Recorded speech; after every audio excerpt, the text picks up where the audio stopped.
Morning, everybody. Morning, peeps. Morning, ladies. How you doing today? I hope the metaverse is treating you highly enjoyably. Today we're coming into day 2 of the HiveFest 2021 review by myself, looking at blockchain technology on the Hive blockchain, the future of what is possible, the cutting edge of ideas and development in social blockchain technology. As I have in my little announcement there, Dookie will be reviewing details of HiveFest 2021 virtual event. Join live to share your favorite moments. I want you to follow up with details in the description to either join and chat in from Twitch and tell me what I should be looking into to highlight, follow up with the One Love Community Discord, and drop video or screenshots in the NewsRoom Channel, or even your post link. Or, furthermore, join me live by following up with the restream.io link. Either one of those three will win you one of the 20 available Hive Basic Income, HBI, which is votes for life on the Hive blockchain. Yeah, there's even universal basic income on Hive, guys. So if you haven't signed up for Hive, talk to me, and I can show you how to do it for free. Find yourself a great application and how to get involved. All right, so with that little spiel out of the way, let's get warmed up for today. We just have some down tempo bumping in the background for the time being. I'm going to grab coffee, put out my alerts. Right now we're going to do the Discord alert for everyone here live now. Yeah, I want to send it to everybody. Dang, we're up to 644 people in the One Love Discord, guys. Just at the beginning of this week, we're only at 300 and something after I did a bit of a purge. Massive response on some of these topics. People are just flooding into our Discord.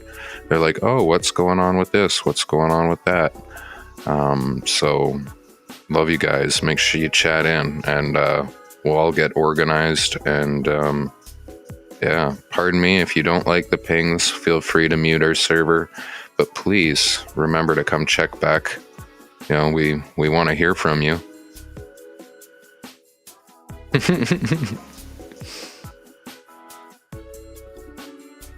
Alrighty. So I'm going to be trying to keep organized in the events details in the One Love Discord. I believe they're going to have a plugin eventually for web page or something, so it'll be good to use that way. It's also discoverable. Trying to really utilize the scheduling services and organization that Discord is starting to build into the platform. And then I intend to continue providing feedback. This is a feature that I asked for, packaged a lot differently than I envisioned or pitched it. So it's probably, I'm not the only person to insist that they need something for people to be able to schedule events. So we're going to utilize that. Anybody wanting to get involved, we had Joe's yesterday. Let's find him here.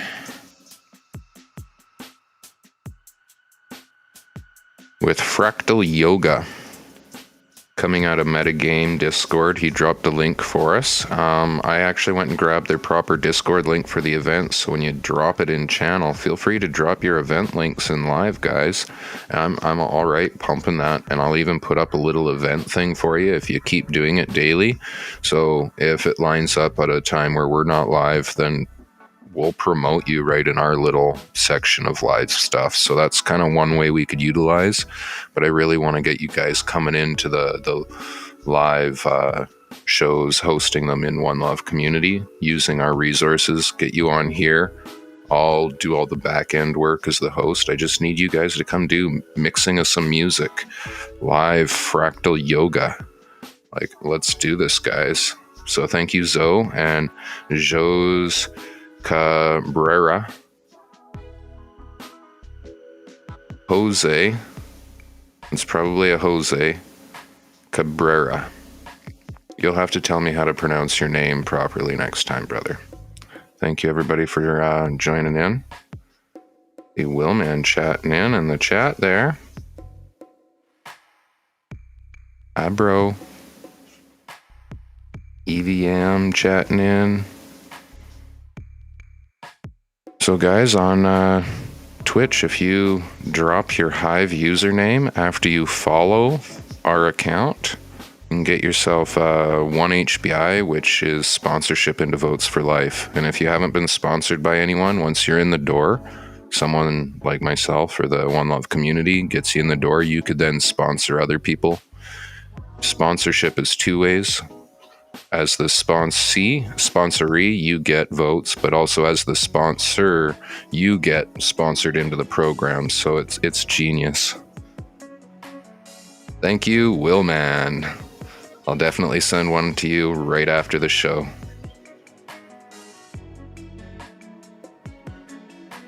As I keep bugging him, I'm going to always call him Will J Man. Thinking about me and some people calling me C Man, but that's for another time.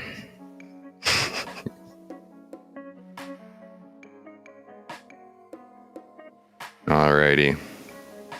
Grab some coffee, let this warm up a bit. Thank you for joining in. Give me 2 minutes and we'll jump right into the review of HiveFest Day 2. If you happen to miss Day's 1 review,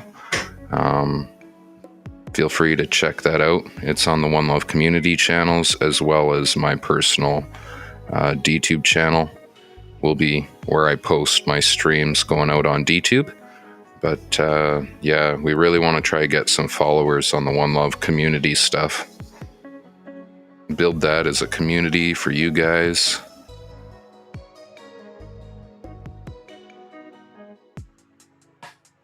Yeah, right on, brother. Finally made it into consensus, did you?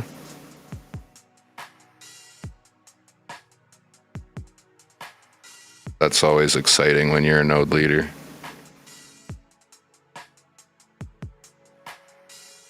Uh, 2 minutes.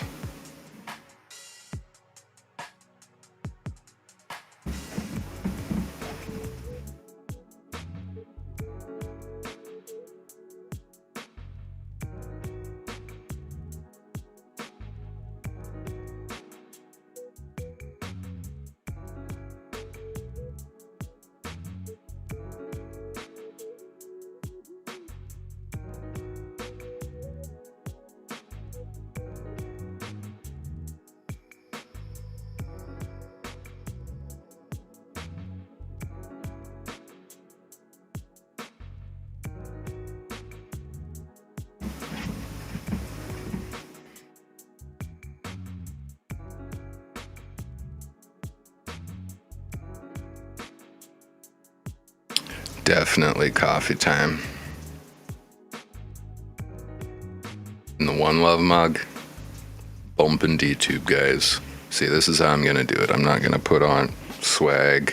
I'm not going to wear a goofy hat or anything like that. It's going to be mugs. You want me to bump your platform? Send me a mug. Now, eventually, I'm going to have a P.O. box. You guys can just send me whatever you want. It's going to be on my webpage. Easy to discover. And, hell, I may even have like a burner number so you guys like call in live and we could do things that way. Yeah, but that's how it's going to be. You want me to bump your product, you got to send me a mug. That way I can drink coffee from it. And the whole time, everybody's just seeing it. All right. Looking at day 2 coming out of the newsroom. We have the stream on YouTube.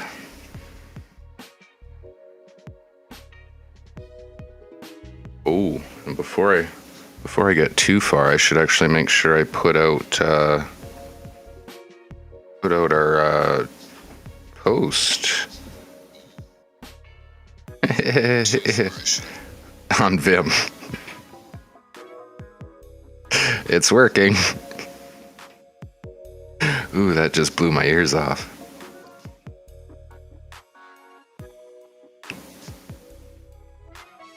All right.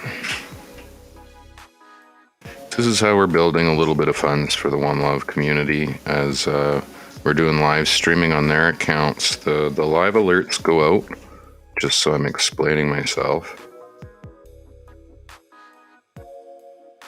Oh, my headphones are gonna die on show today. That's great. Live alerts go out on our main account.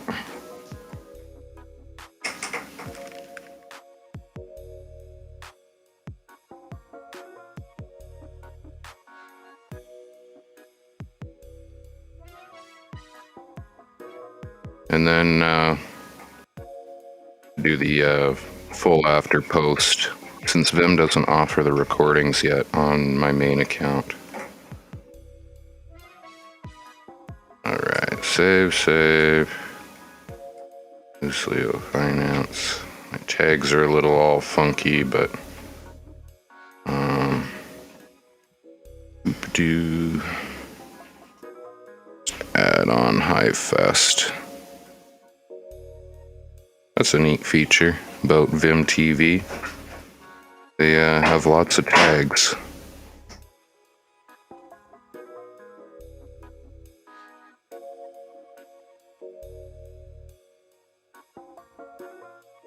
Alrighty, there we go. Post is out.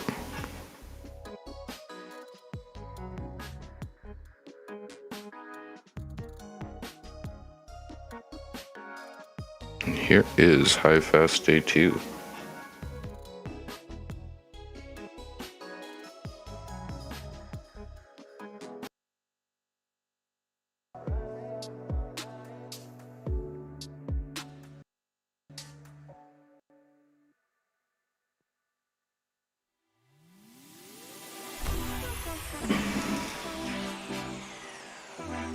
I just wish that was all like real Hive footage.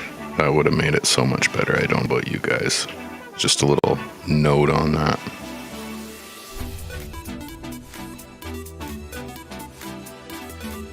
Wouldn't be anywhere near as catchy though.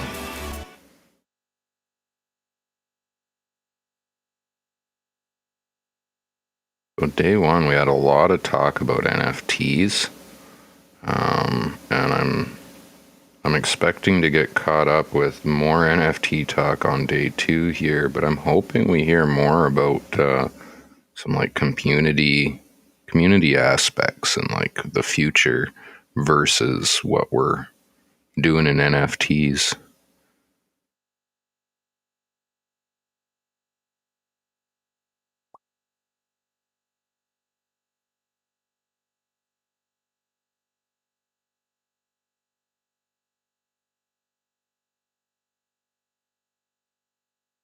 Great to have you here. Hey guys, did you have some sleep? Yes, me too. Slept here on the ground.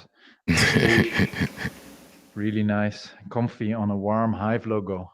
Keeps you warm day and night. So let's go. Another day.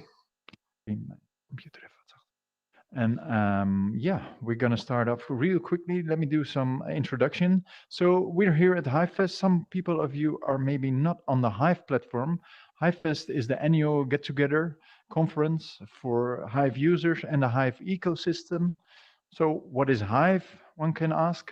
Hive is a blockchain, just like any other blockchain. We can share value across each other. We have our wallets are actually usernames. So the badges you see, and many people walking around with these badges, they are the username. So you can just add somebody to send him or her some money. Next to this, Hive is a media blogging platform, and you can share video, audio and pictures and even artworks.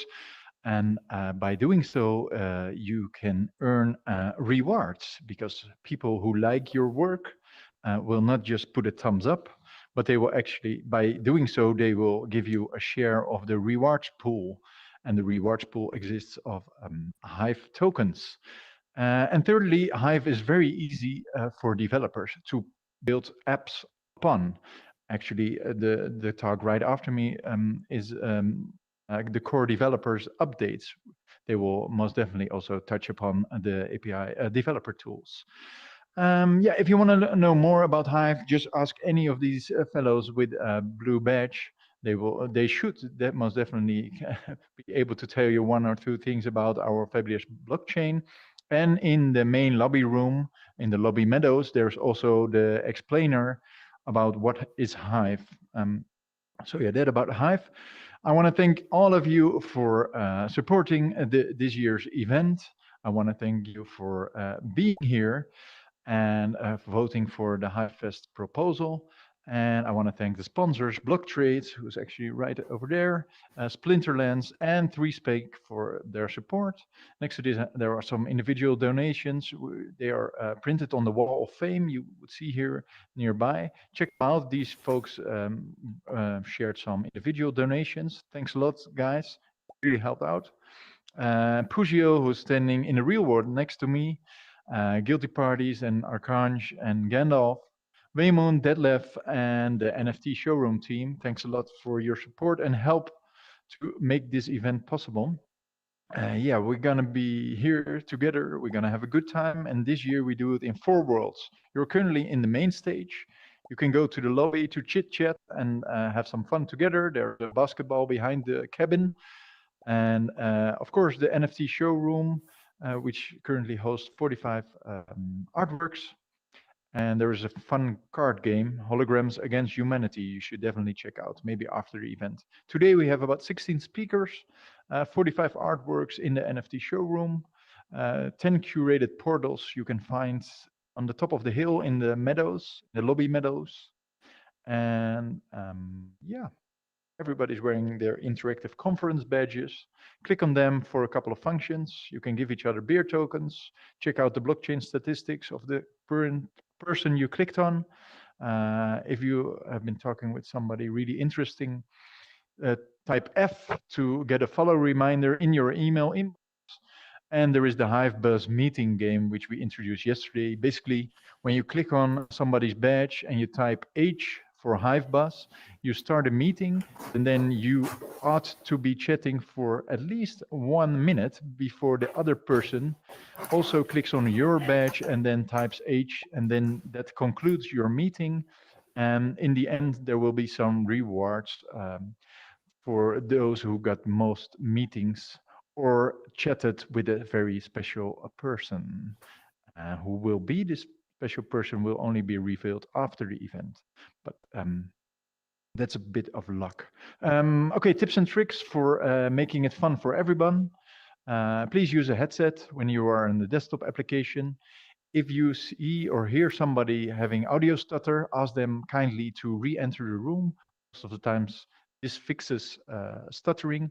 Also, if you have general problems, re-entering most of the times helps out in debugging anything. Sometimes we raise hand feature. We see it in the bottom right. You would see an icon pop up which says raise hand. What you can do then is ask questions. Please only click on the raise hand icon if you actually want to ask a question, or if you accidentally clicked on the raise hand because you thought, wow, that's a great looking icon, I should click on that. But you don't want to ask a question, actually, please click on it again. It makes you feel really great if you click twice on an icon, because then you will be removed out of the interaction menu, and I will not be giving you the microphone. Because that's what happens when you click raise hand, and then I will give you the microphone, and you will be broadcasted to everyone to hear your question. raise hand. And lastly, if you go away for a bit I to love these guys. They're be hilarious. in the real world, or if you want to grab a drink or something, please make sure to exit the main stage or wherever you are and not start hanging around like a dead person, because I cannot guarantee somebody will come and make fun of you while you are gone. So that's about it. Have a great day today. I'll be here fixing bugs and try to make everything great for everyone. Speakers, before you get on the stage, like 5 or 10 minutes beforehand, go to the presenter green room, and Puzio Vincent will introduce you and set you up, and then everything should work out very smoothly. And yeah, accept the friend's request also. That's a good highlighted day too. Everybody should accept friends requests. And I'm going to open my browser and going to load up the next slides, because, ladies and gentlemen, a blockchain is a piece of software. I don't know if you knew that. It's not actually a chain of blocks, but it's a piece of software. And software, as you might know, is being written by these particular people. They call themselves developers. There is this guy from Microsoft who says developers. And they are here right now. The core, some of the core developers and the leaders of the core developers of the Hive blockchain, Dan Notstein and Martin Lees, or Howell and Block Trades, they're gonna tell you a little bit more about this year's progress. And I think in the end, you can also ask them some questions. So I kindly want to invite them up on the stage, Howell and Block Trades. I will release the tools, and I hope that Howell can click the... I'm not going to interrupt this one. There you go. Okay, guys, enjoy. Please enable the on air and the amplify my voice so everybody can hear you. Okay. How can I release it? Okay, like this. Berkshire, can you try to grab it just to see? Let's see. Trying. Hold on. If I can do it that way. I mean, you should hold on to it since you'll be doing most of the slide changes. Trying to pick it up. So it's just it's just a left click, right? Yeah, on the black. Maybe I need to get close. Oh, there it goes. Okay, so let me move that up a little bit. Okay, yeah, I've got it. Okay, cool. Okay, so this year's presentation is, if you were here last year, it's pretty much the same thing. We'll be presenting most of what is coming, not what happened in the past. And then, so Plugtech will present what his team is working on. I'll represent what I'm working on right now and some of the things we are excited to present. And at the end, we'll have basically an Ask Us Anything. This presentation is not intended to last for the full thing. The idea is mostly for us to be able to answer your questions live, and so you can interact with us in a more direct manner. So without further ado, I'll leave the stage to Block Trades. Thanks, Martin. So first, I should apologize. I probably made a few too many slides, so we might just skip over some if this runs too long. So, as many of you know, a lot of recent core work has focused on Hive, which is a new second layer framework for building Hive apps. That's because we believe that second layer apps are really the future for Hive, because they allow features to be added quickly without requiring hard forks. Now, you might ask why we need a new framework, because we've already seen a lot of apps successfully deployed on Hive.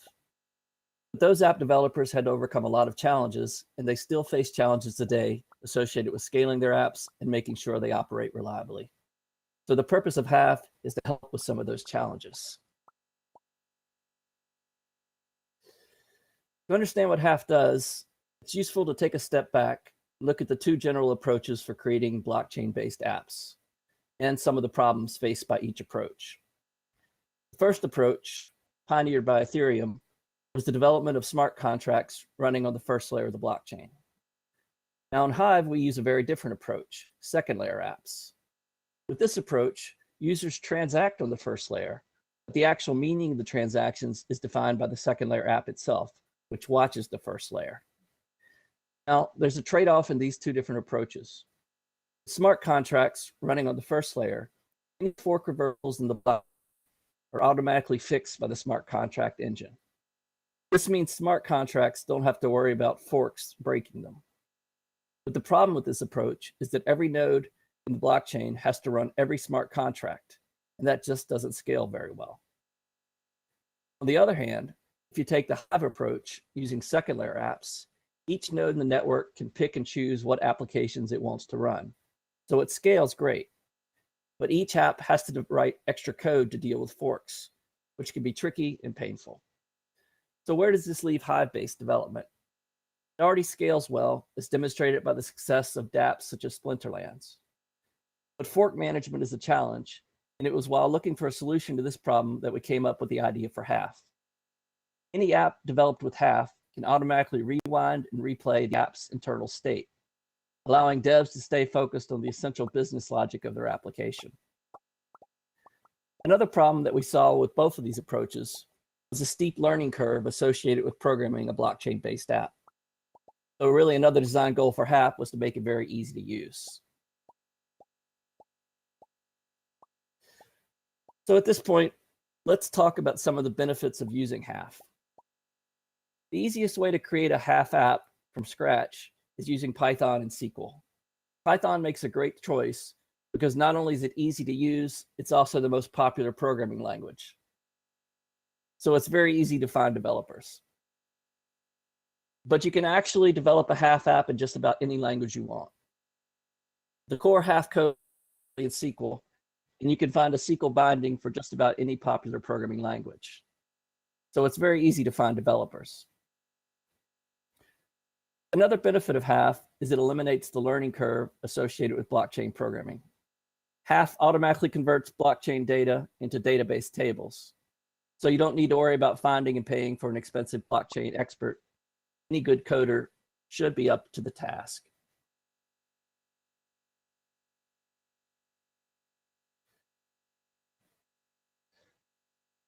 So another important feature of Hive is it was built for speed.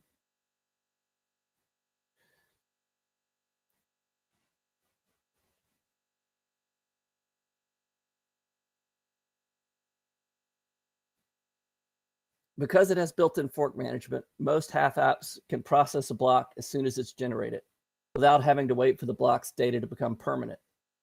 Because if the block gets lost in a fork, Hive will automatically rewind and replay the app with whatever block replaces the block that was lost. And since Hive transactions typically can get put in a block within 1 to 3 seconds, this means you can build web-based apps that provide user feedback at a reasonable speed. Also, as I mentioned earlier, Hive apps scale easily because every Hive app doesn't need to run every other Hive app, every Hive node rather. This means a popular app can spin up as many dedicated server nodes as it might need for its own traffic.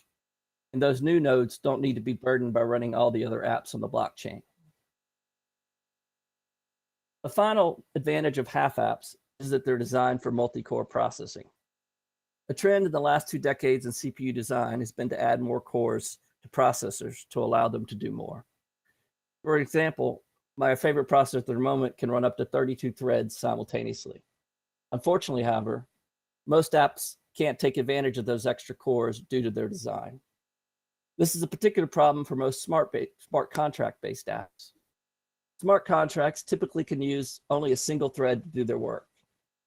In fact, if you listened in the past few years to discussions on Ethereum or EOS dev talks, you'll probably hear a lot about plans for things like sharding, which are attempts to use more than one thread at a time. Hive, by contrast, was designed from day one to make it easy to build apps that can fully utilize all the cores you give them.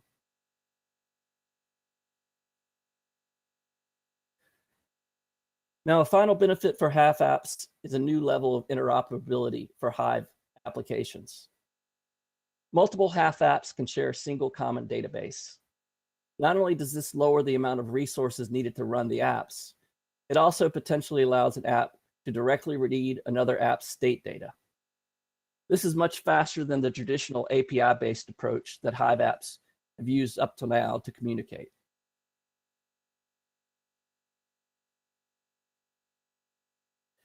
So I guess the most common question asked about any software announcement is, when will it be ready?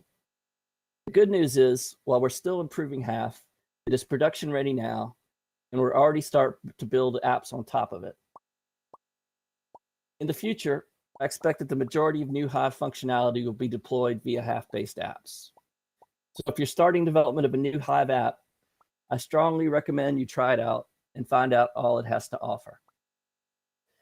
It's also worth mentioning that I think many existing Hive apps can take advantage of Hive without too much work either. So what's next for Hive? In our next development phase, we'll be designing a Hive smart contract processing engine. This will allow, for example, the creation of tokens that can be exchanged between Hive applications. I know there's been a lot of interest in that kind of service. But there's no delivery date for the smart engine quite yet, as we first need to scope out the scope of the work.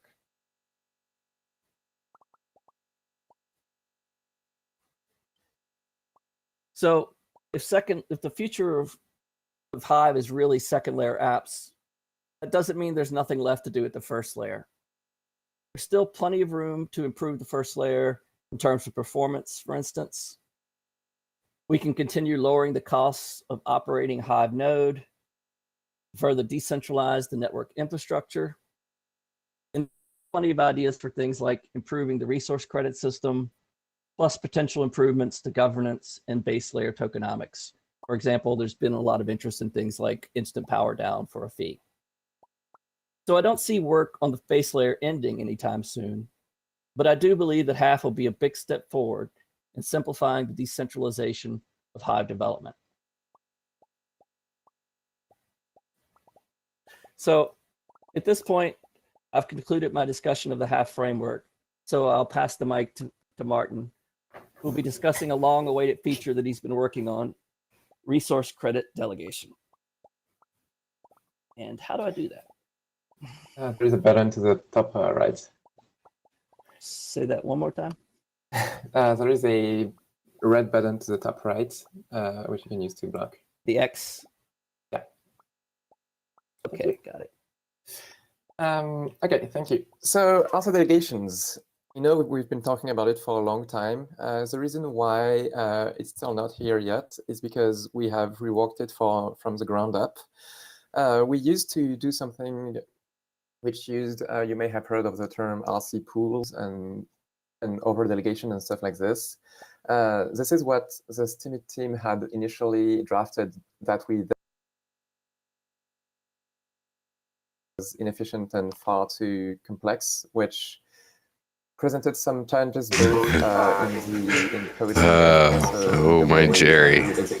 Which could So excited here. We did not want to go forward to. Therefore, we reworked the entire thing to be more akin to Hive power delegation. So it's a very simple. I want to give you 10 RC. I will give you 10 RC. It does present some challenges when you. So, great point about the ability to delegate, especially RC. It allows you to continue interacting with the blockchain. In case for like OneLove and things that we plan to do, if we're able to collect RC and we have enough of it, that we could then do account creation. So we could actually create accounts for new users.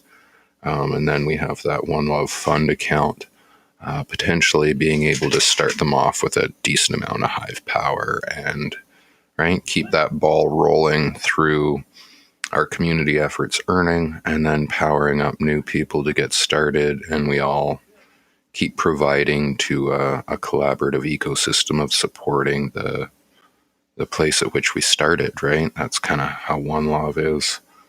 I look forward to this RC delegations, and I hope Tech Coderex can help me figure out how to implement it so we can have a, as I was mentioning in the pop-ups there with chat, have our bots work with it so we could actually just kind of create people accounts on the fly, since it is API transaction, request it via a command by approved user, create account, And yeah, that would be, and it sends like a private message to the approved user on Hive blockchain, encrypted, right? Encrypted message with the keys, and then that user can grab the keys and distribute it to the person that they're creating it for, right?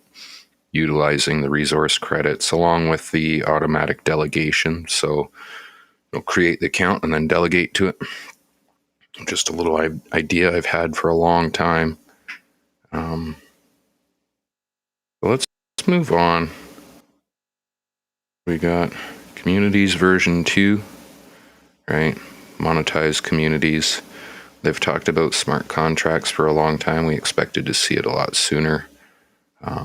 Looking forward to this, and in the meantime, looking at using the other second layer, Hive Engine, to get started, potentially having both simultaneous with different function. I'm not really sure. I need someone that understands a bit more about the tokenization.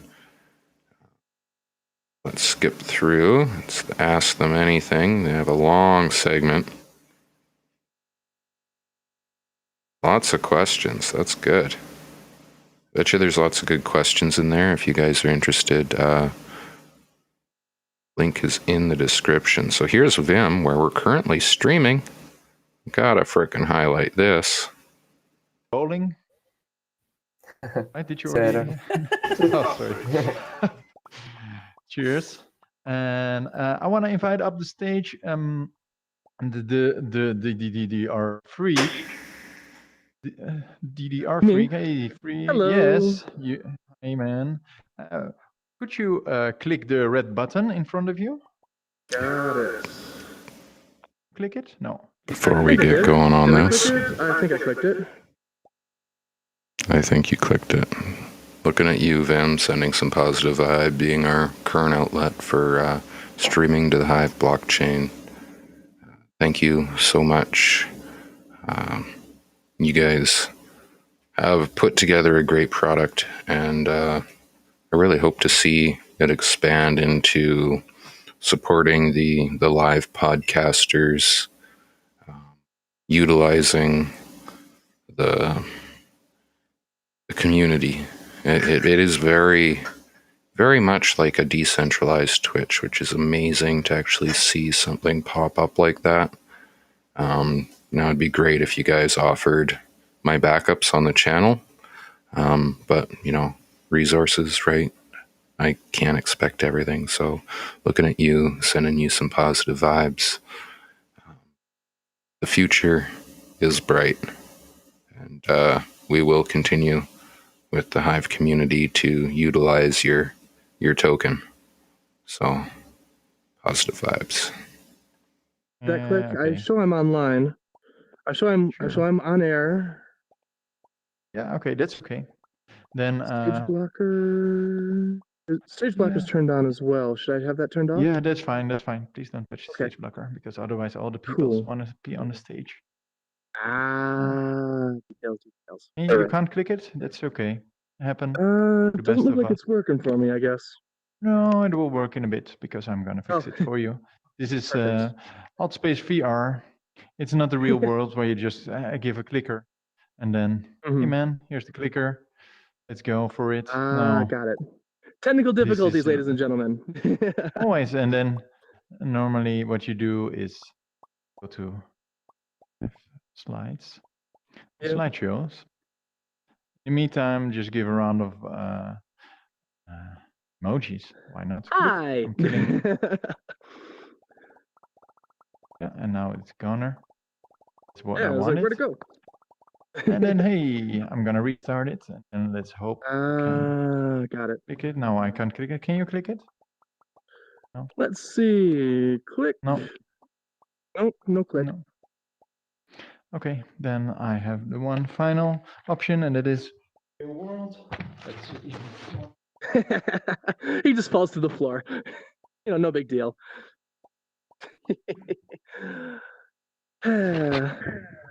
Sorry, man. Don't worry about it. It's all a rehearsal anyhow today. Yeah, I don't always test my presentation, but when I do, it's when we're live.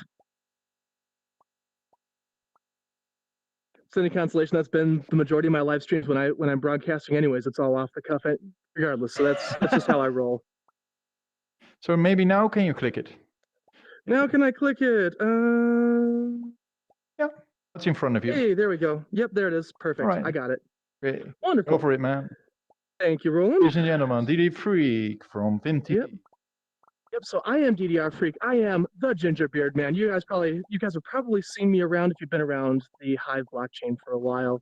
I got started with Steam back at the end of 2017, and I've gotten to know quite a few of you awesome folks. And a couple years ago, I got involved with a little project called Vim. And we are a live streaming site that is built on top of the Hive blockchain.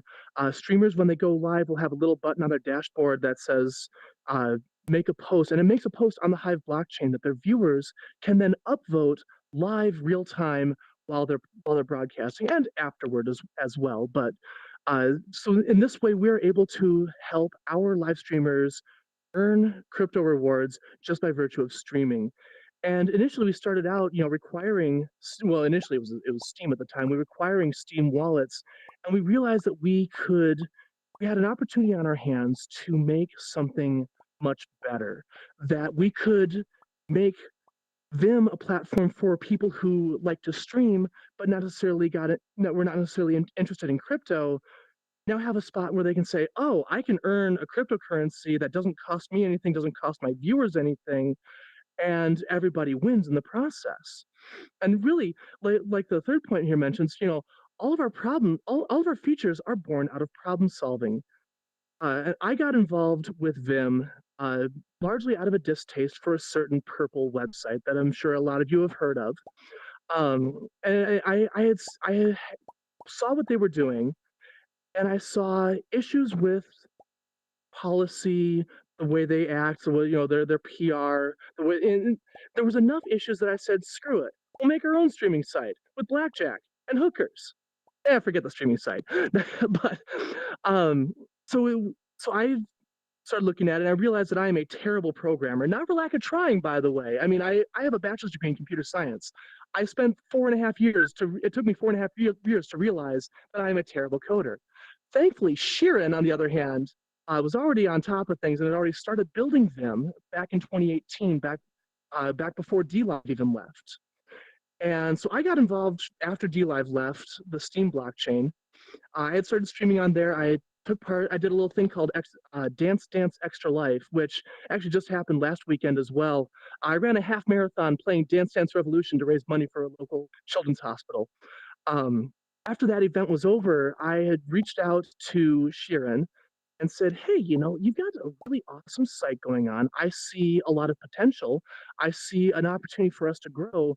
And in talking with him, kind of a little bit of back and forth, and I made an off the cuff remark of, so when are you guys going to hire me? And Sharon's like, well, that's actually why we're talking here now. So I got involved then, and ever since then, our goal has been to build the best streaming site possible. It's been a long process. Are we there yet? No, but I am damn proud of what we've made so far, because I like what we've got, and I think we've done a fantastic job with it. And I'm proud of what we've made. One of the features that just came out relatively recently, within the last year, we have added subscriptions, so users can subscribe to their favorite streamers, and we open this up to everybody that streams on Vim right out the gate. Everybody can stream, or everybody can get. I don't know if you heard that last one. And we run a 90-10 revenue. I love that he got hand gestures going on. We knew exactly what we were doing with that one. We use a currency called gems, which are not attached to any blockchain. That's kind of a long story. We realized that it was easier for us in terms of onboarding newer users to have that available off the blockchain, so we don't have to worry about KYC, AML, and that sort of stuff. So we use gems as our main as a currency for use on Vim. You can buy gems with Hive. You could also use PayPal to purchase gems. Currently, they can only be used for purchasing subscriptions for other streamers and also for paying for premium memberships, which help support Vim as a whole. We offer extended VOD storage, custom emotes. We have a private Discord channel in our Discord server for our supporters, so they can take advantage of giving us feedback for the latest and greatest features that we're thinking about implementing, and also just a nice little place for the people that support us the most. So, I want to put this out there. Any of you Vim.tv fanatics, I would really appreciate if you dropped into our Discord, One Love Community. It should be linked there down below, description, or on our profile. And help me with moderating our Vim TV channel.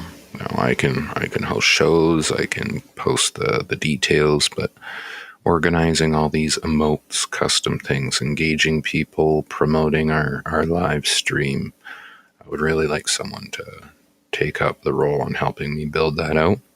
And as mentioned previously, if we end up launching our own token, I think maybe there'll be details to discuss about potential dividends, airdrops for collaborators. I don't know how to word it, but returns from the token, so then you could participate in the community. Trying to think of how to wrap that into our services. Someone will have some ideas for us, I'm sure. Thank you, Laura. Ask and it shall be given. So I'm asking, as I asked once before. People show up and help. We just need help. Vim chat is routing one way. I want to figure out how to route it the other way. I want our live channel to display in the Vim chat, so it's all linked nice. It might be streaming to multiple platforms, but I want each one to function as it should, so we're not leaving people out of the chat. Now let's continue on.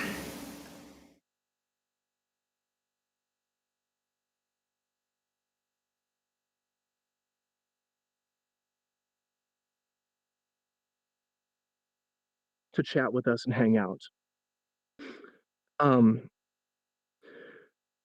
We are 100% organic, 100% free range, and built for fun in sunny Quebec because we are a serious company and we take ourselves very seriously. We have no sarcasm whatsoever.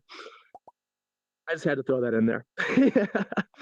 This leaderboard, I wanted to just take a moment and yes, we are a Quebec company. We are Canadian. We are a bunch of hosers, even if we live in freedom land like I do. I wanted to take a moment though and talk about our leaderboard because this is something that I am really, really proud of. This is my baby. This is something that I pioneered out of a distaste for a glaring problem over at Twitch. Once you hit affiliate on Twitch, there is no a support. They say now you got to go for partner. How do I do that? There is no support for you to get to that next level. And I was looking at this and I'm sitting here like this isn't right. Like this, we can do better than this. And the solution that I came up with was the leaderboard. You can go on to vim.tv/leaderboard, or is it ladder? Or just go to vim.tv, click on the leaderboard up at the top of the page, and you'll see this. We break this down. Everybody that streams on Vim shows up on this leaderboard. The nice part about this is you can see exactly where you stand in relation to everybody else. And you can see, you can see your score compared to the people that are directly above you and how close you are to reaching that next level. We call out our top 5 streamers, which you see on screen above me here. I just took the screenshot a couple days ago, so it'll change here and there. But so our top 5 streamers are the top 5 ranked out of everybody that streams on Vim. Our platinum, which we consider our partners, is the top 10% of all streamers on Vim. We have gold, which is top 25, silver is top 50, and bronze is everybody else. That score is based on how much you stream on Vim in minutes, the activity in your chat room. So a chat that is more engaging and has more people talking with the streamer is going to be rewarded. And there's also a builder score as well, which is based on how much you go out and upvote other streamers, how much you subscribe, how much you go out and chat with the other streamers. Basically, community building has a direct positive impact on your growth. And I'm gonna call out Trey 50 Daniel over here, over in our number 4 slot. His score, the vast majority of his score is his builder score. He is one of our streamers who gives back to the community more than anybody else, and we love him for it. It is fantastic. He's a great guy. But yeah, like this is something that I'm really proud of. And when I tell people about it, a lot of streaming sites talk about being community building oriented. We actually live it. We believe in community building, and we put it right into what we designed and what we do. And I'm proud of that. I really am. Like it's one of those things that just like it's great. But I'm gonna keep this short and sweet because it looks like we're almost done here. Any questions? I want to do the raise hand thing. Yeah, sure. Let's. We have room for one question. One question. Okay, cool. All right. Is that okay with you? Yeah, that's fine. So it's open. If you want to click the icon, if you want to ask a question, to just click the icon. Does anybody have a question for the freak? Anybody got any questions for the Gingerbeard Man? The Gingerbeard Man, Sean. That's me. Port. That's me. Sean Port. You're the Gingerbeard Man. All right, so I'm actually kind of embarrassed to say that I have not been interactive with the Vim team even slightly enough. So you guys, where are you? Let's go to your Discord right now here. Where's Vim? Here's Vim. Share. Let's get some linky action going on.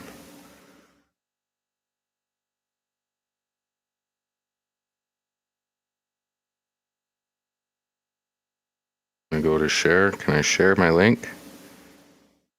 No. Where's the Vim links one? Blogs and vlogs. Share your content. Vim streams. There we go.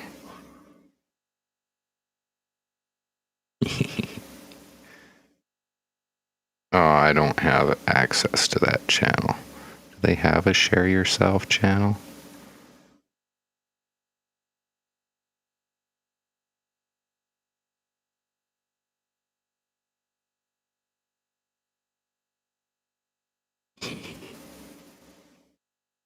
There you go. They'll yell at me otherwise. I could give them the stream link from Twitch. Shameless self-promotion here, guys. Yeah. No, I'm not gonna do that. Let's go back to the show. Love the presentation. I was just wondering what plans, if any, have you either talked about within the team or looking to actually implement when it comes to growth, user growth, either just more people already on Hive using it, or kind of putting it out there that we're an alternative to the Twitches and other things, online on social. Like, do you have any of those kind of plans in place? So the majority of our growth right now and our has been entirely reliant on word of mouth. I have been going out and talking with YouTubers and other live streamers. I have a standing offer for anybody that wants to invite me to join them on their live stream, their podcast, their YouTube channel for an interview. I will just shoot me a message on the Vim Discord, and I will meet up with you, and we'll have ourselves a chat, and I'll join you on your content to talk about Vim. One of the joys of being a bootstrapped startup is you don't have the infinite amounts of money to set up a marketing budget. So you basically have to work. You have to get really creative with the way that you handle everything you do. So to your point, we really do a lot of that of mouth marketing coming out here to HiveFest. So thank you, Roland, for having us out here. And by the way, we're going to talk for next year so that you and we can get this HiveFest on Vim. All right? Sound like a plan? Sound like a plan? Good. Good. All right. Yeah, definitely sound like a plan. Or you can just Good. give me your RTMP login. I can even send podcast the last part to even today if you want. Yeah, we'll figure something out. But yeah, we'll make that happen. But okay. Yeah. I have one more quick question from Krim. Hi, Krim. Yes. How are you? Hi. Hi, Krim. How you doing? Hey. So not really a question, and I know it has to be quick, but I'll throw it out there. I want to publicly thank you and Sharon for how open you've been to improving things for streamers. And just kind of to put it out there, because we did just have the core dev talk, and now we're having the Vim talk. I wanted to remind people that if you are interested in what's happening with core development, you don't have to go to YouTube, which is terrible. You can also find all of the core dev meetings streamed live on Vim. So if you want to follow the main HiveBlocks account, the Hive.io account on Hive, you want to try Vim for the first time, you can come follow the Hive account and follow all the dev meetings. That's it. It's not a question. I'm sorry. This right here. No, it's all good, Crimmy. I love you too, hon. This is great. Thanks a lot, Grim. Yeah. I should have said that, obviously, but yeah. Thank you for amending that. Very, very important. Yeah. Okay, Gingerbeard Man, thanks so much for introducing. And I know you joined us on stage. Thanks a lot, man. Let's give a little high five. We can do that in VR. High five! Yay!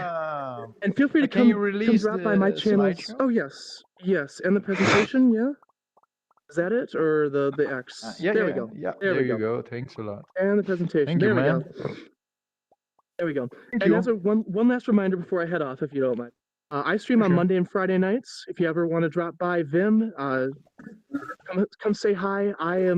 If you have questions about Vim, feel free to ask. I've got an open mic basically on my channel. So that's all I got. I'm out of here now. Alrighty, cheers, mate. Don't shave. All right, we can. Oh yeah, and get off the air. Cheers, mate. Thanks a lot. Okay, great. We continue the program. Arkan's already on the stage, and he already grabbed. He's a professional, man. Give me a proof of hugging. A little proof of hugging. Oh yes, Bangkok times. Cheers, Arkan. I will just leave it to you, man. You. Thank you, Roland. Hello, everybody.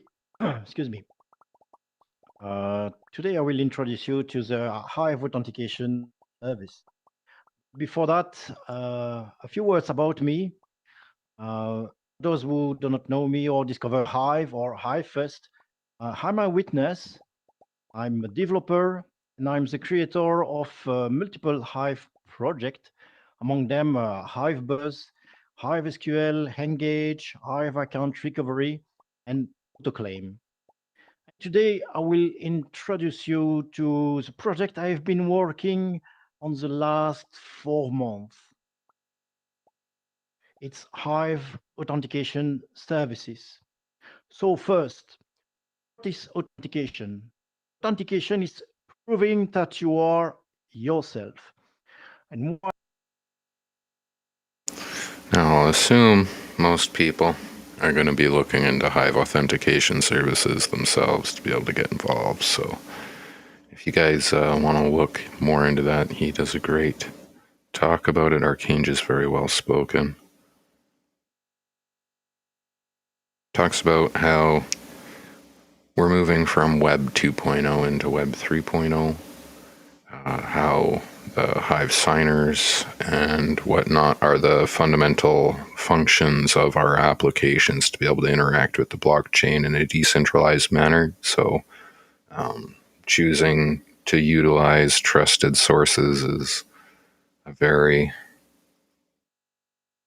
mandatory thing, but generally it provides easier function and greater security. So instead of throwing around text keys, you have your keys secured in the keychain signer app, and then it uses a transaction to sign the transactions.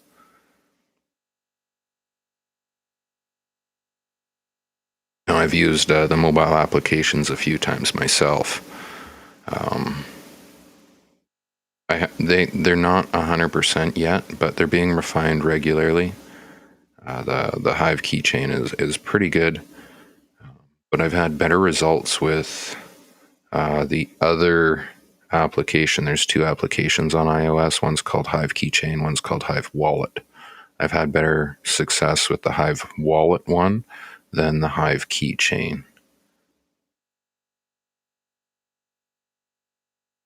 And they're showing the Hive Keychain one,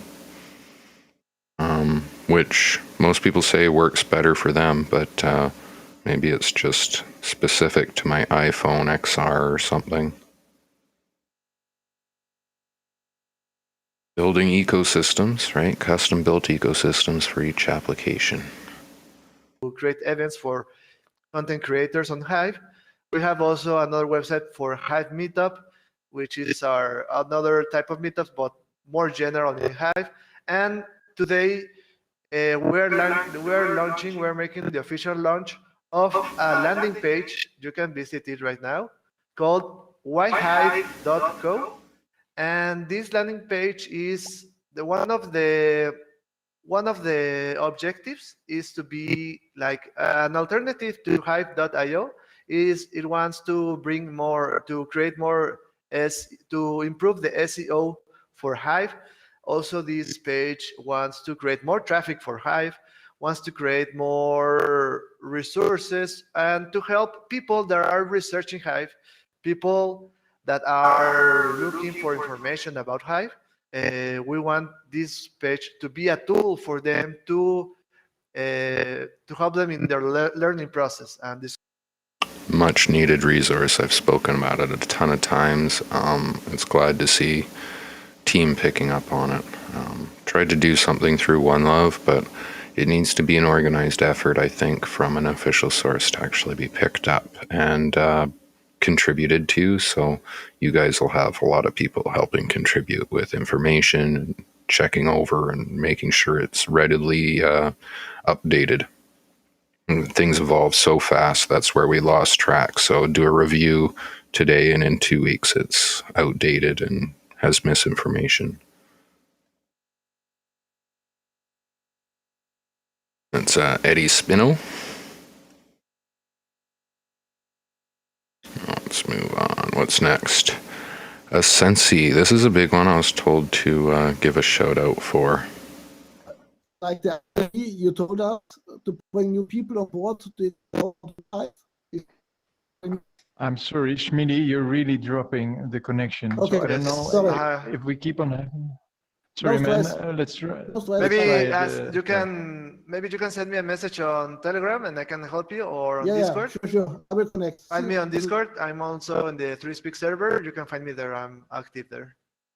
Like Eddie Spino, the same username. Okay. Thanks a lot, Eddie. Thanks a lot. And the website looks really awesome. So great work to the Thank you. designers as well.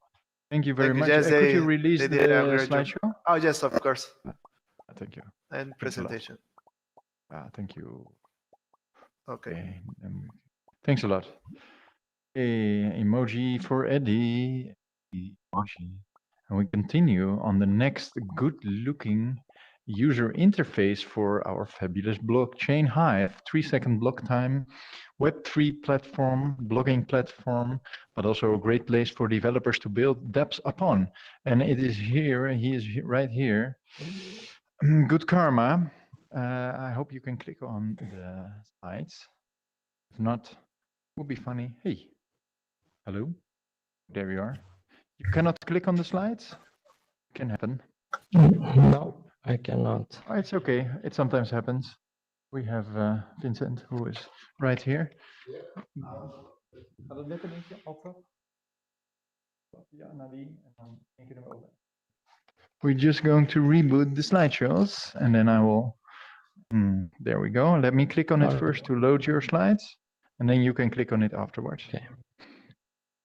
Pop, pop, pop. Click. Pop. paste. Okay, there we go. So now you should be able to click on it. The red button. Yeah. Oh. Oh. Okay, that's a pity. Can we nog... Yeah, there you Yeah, go. I got Okay, it. I great. think, yeah. Okay, Farouz, the floor is yours. Please tell us all about developments in Ecency. Okay. Hello, everybody. Good to see a lot of you here.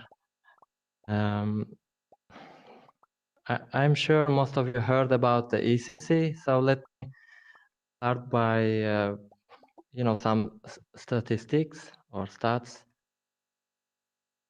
And these numbers are last 30 days stats, how many unique users visiting ecency.com or using the image hoster or our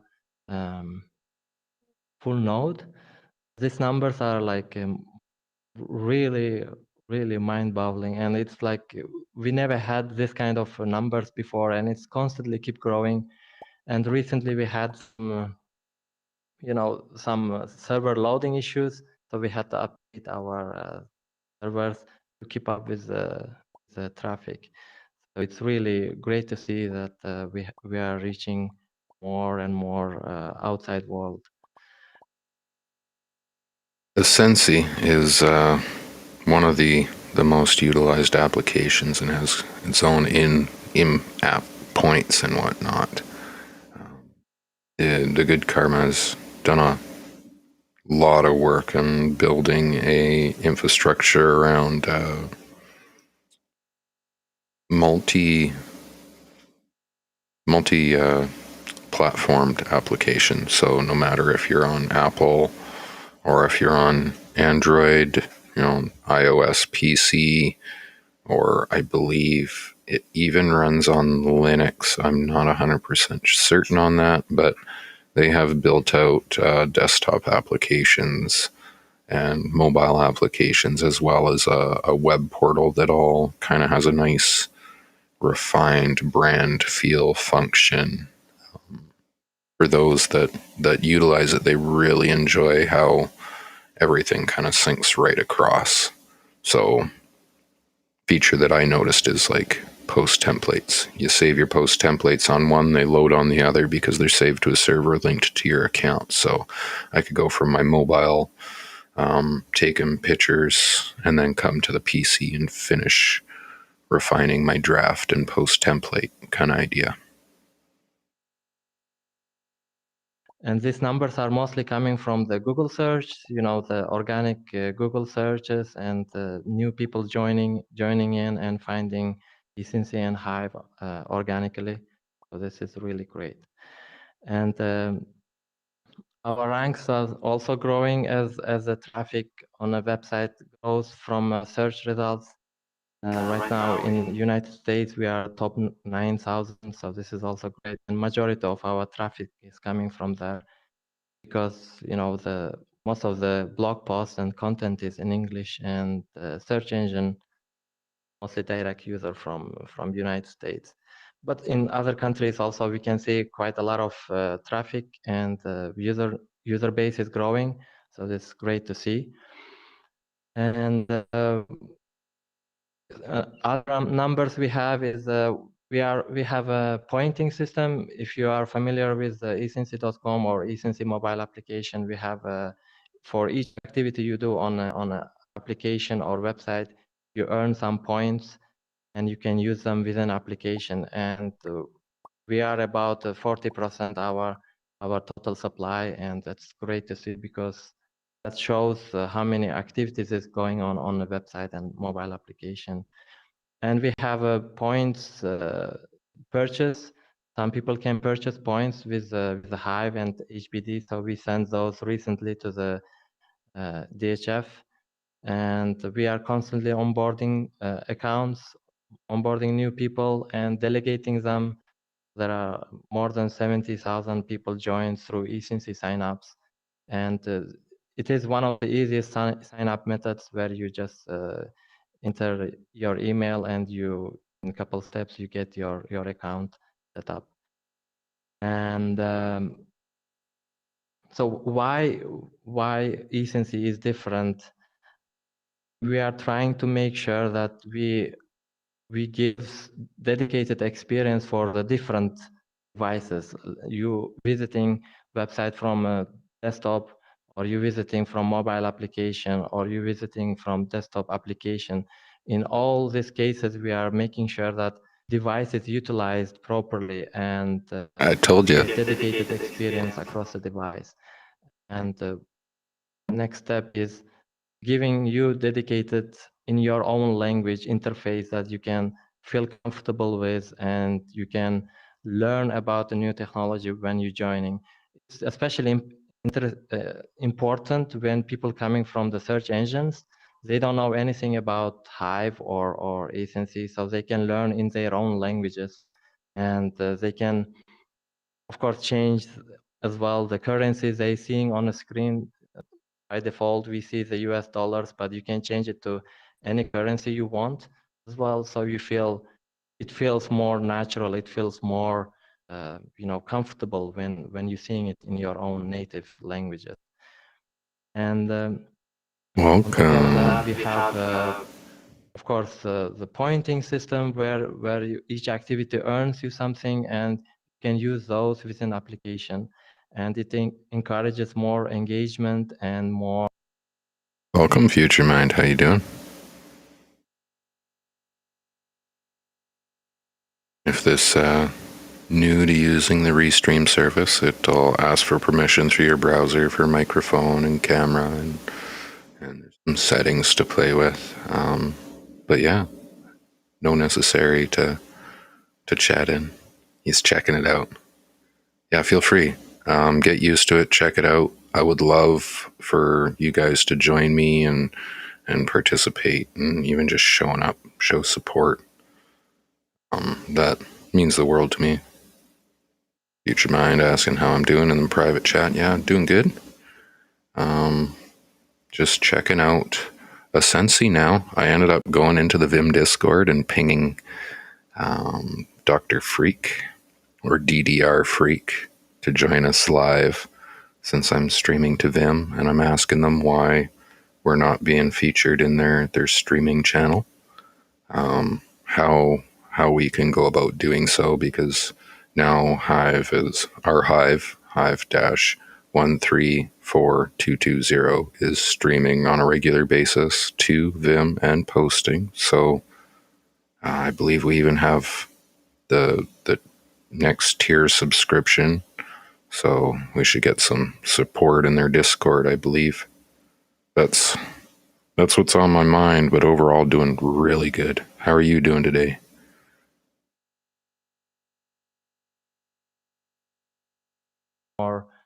More helps with the retention as well. And we have seen improvements with the pointing system that compared to other front ends, there are more retention, more engagement and more time spent on the website, which helps overall in the ranking as well. And one further interruption before we keep going with this about rewarding, gamified, encouraging engagement, and smart. So, we're giving away 1 HBI, which is votes for life for each person that comments their username from Twitch. So make sure you head on over to Twitch and drop your username from Twitch after you give us a follow. And right after the stream, I'll send you 1 HBI. Thanks for joining Future Mind. He says he's going to try connect with some of the video. He was just checking out our restream. No problem. It's an awesome service. I'm going to post a referral link. If you're thinking about picking up Restream, please use the One Love Community referral link. It'll help us build a little bit of income and continue building the community going forward with these services that we provide to our users. Incoming traffic, and as well as outside exposure, where you want to attract more outside people into the Web 3.0, and this is kind of combination of all this helps together, bringing more users and then introducing them to the new technology. And some technical overview, what we have is our website, mobile application, as well as desktop applications, all are open source.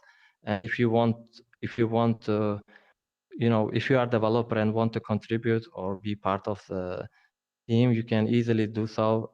We have seen a couple of the instances of our website code being hosted as one of these is I think the Proof of Brain community who forked our website, and then they create their own instance integrating their own token, which is awesome to see.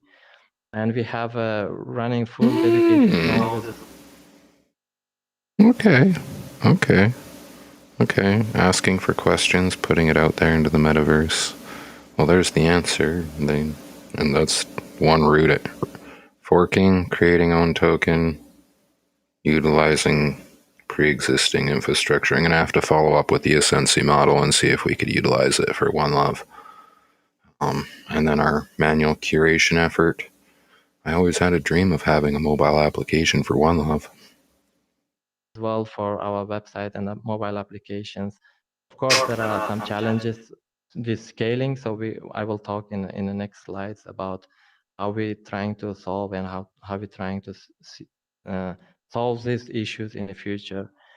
And we have an image proxy, image server where we host thousands of images from various, the content over the years. Yeah, right on, bro.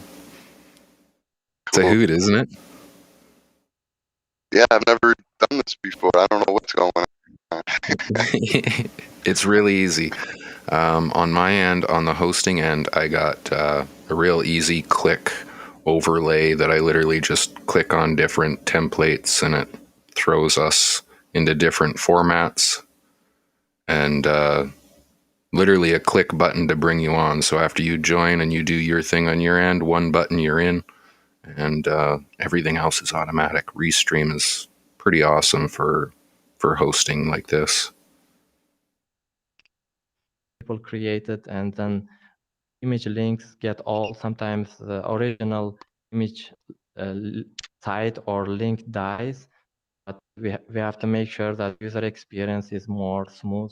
Our image proxy helps with that and tries to serve as images as long as we can, and make user experience better. And of course, we are onboarding more people, as I mentioned earlier, with the easy sign up methods. And there are some challenges as well here. I will talk in a next slideshow. But in overall, the more and I mean the more not abused users getting in, so the more organic user coming in through the searches, they usually get an account without issue. But there are cases where there is, the people trying to create multiple accounts and trying to abuse the system. So we had to solve some of the issues with that as well.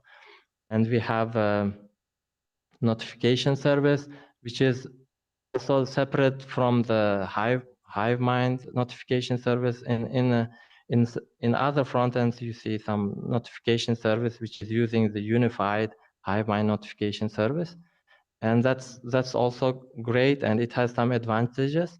But we have been working on notifications way before HiveMind existed. We had our own system built from scratch, which helps us to push notification to user's device, and it's as well as helping us to. Yeah, they were the first ones to have notification services with a functional application on Steam back prior to Hive even forked off. We had Steamify back then. Yeah, we had Steamify, which was able to give you a notification, but you'd click it and it'd bring you to the web browser of your choice, the portal, which was nice. But Ascensi, what was its name previously? Do you remember? Yeah, I used to be a curator for them, so give me a second. I should know like that. Wow, stoner moment.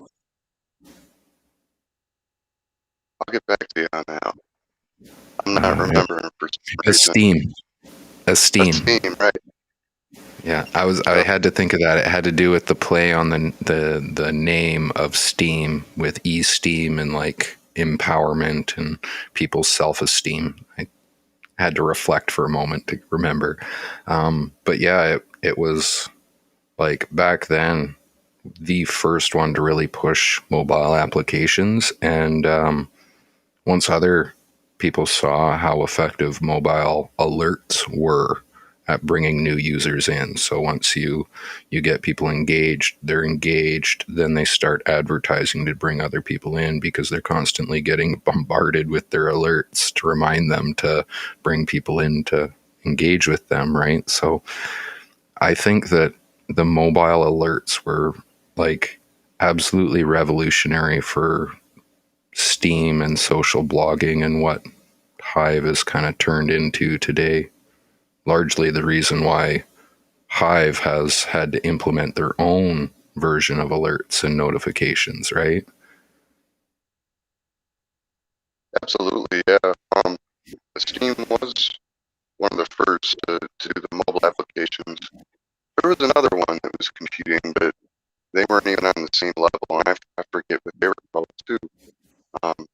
But that's when they first implemented the Steam points, and then it went over to eSensi, and they still have the eSensi points that you can earn just from using the app. Commenting, voting, everything earns you a little bit of easy points, and that also applies to using the browser-based application as well. So, Big Pharma has done a lot for this application over the years.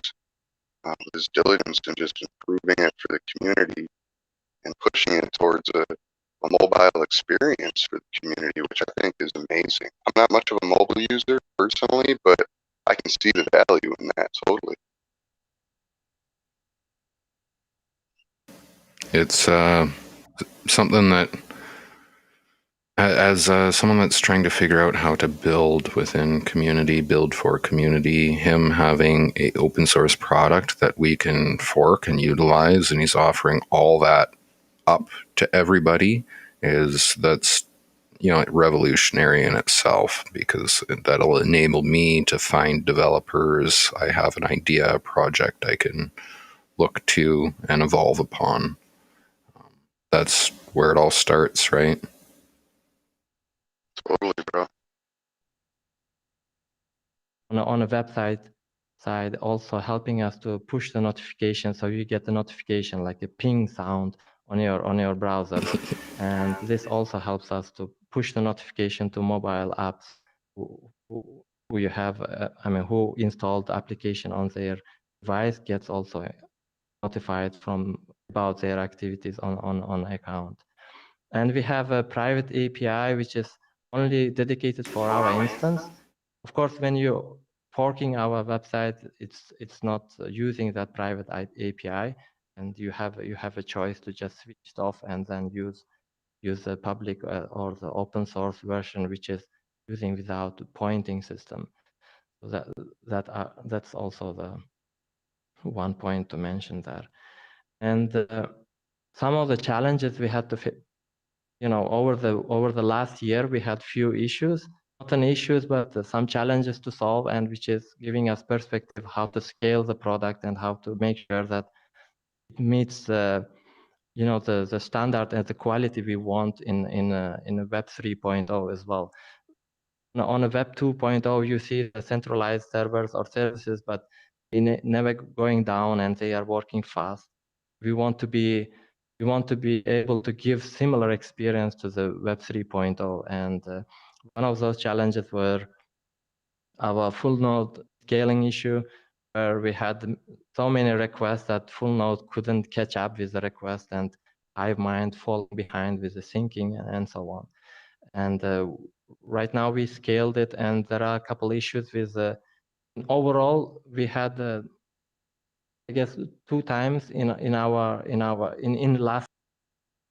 So to highlight the challenges, and we'll move on to the next one. RPC node is an ongoing battle for all of Hive.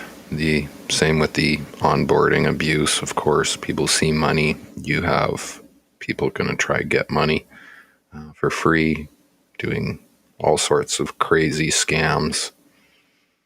Onboarding masses, RC delegation, having their ability to fund the new accounts that are coming, particularly having to eliminate the scammers from eating resources that should be going to real creators. Product simplicity, user-friendly, and a brand. They've done a great job, but they were really faced with a lot of simplicity challenges since new users don't understand social blockchain, having to outline how to overcome any of those challenges within app. I think they've done a pretty good job with alerts, which then feed you back to ask questions within community. Obviously, blockchain speed is going to be an issue long into the future. The caching, but with Hive, they're at 3-second block times. So each project, it's more like each project needs to power up their infrastructure. As he was saying, they dealt with their RPC node caching issue, which I would assume is largely relative to having the infrastructure to be able to do the processing needed, as well as speeds of upload, download, and then, backups, right? Infrastructure. In time, when like 5G runs out, working on 5G everywhere in the world, I don't think speed is going to be a problem anymore. It's going to be a problem of storage space. Yeah, well, a lot of the stuff, images and video are posted on separate servers from the blockchain, right? Yeah. And like Speak Network did a good demonstration on day one about how they have a multi-pronged approach. So video specifically, you have to encode it, and you have to upload it, and then you also have to host it, and then, to be able to provide it, as well as you need, there's a fourth aspect, I'm the viewership aspect of it worked into their 4-prong approach. So they're splitting it up. So instead of having one service doing the encoding and then the hosting, which then is kind of like putting 2 separate processes in one bucket, I think is how they described it. It allows them to break it up and reward each section, and then the infrastructure can build itself to support each required task in priority. So like an encoder isn't really able to simultaneously pull a bunch of information from the hard drive because it is eating up a lot of its processing power, doing the calculations to convert the file, and vice versa. The server that's doing a lot of the upload and download is using most of its resources for providing files. So then they're kind of like a conflicting set of processes. They don't work well together, and splitting them up, then it kind of comes down to those providing the infrastructure to the system on how they're going to make it the most efficient for themselves. So like me, you could pull up a real simple backup server. You don't need high processing power to provide storage space. You just need to be able to keep up with your upload and download speeds. So you could actually work out that, like, okay, well, any old school computer, that's able to run Windows 10 would be able to operate as a IPFS node for the Speak network and provide infrastructure that way. So you could like take your old computer out of storage and plug a bunch of hard drives into it and support the network there. Meanwhile, take your gaming rig, which you've built up, the thing that I'm looking at here now, basically my streaming rig, and plug that in as an encoder. So then, it's making use of forgotten resources per se.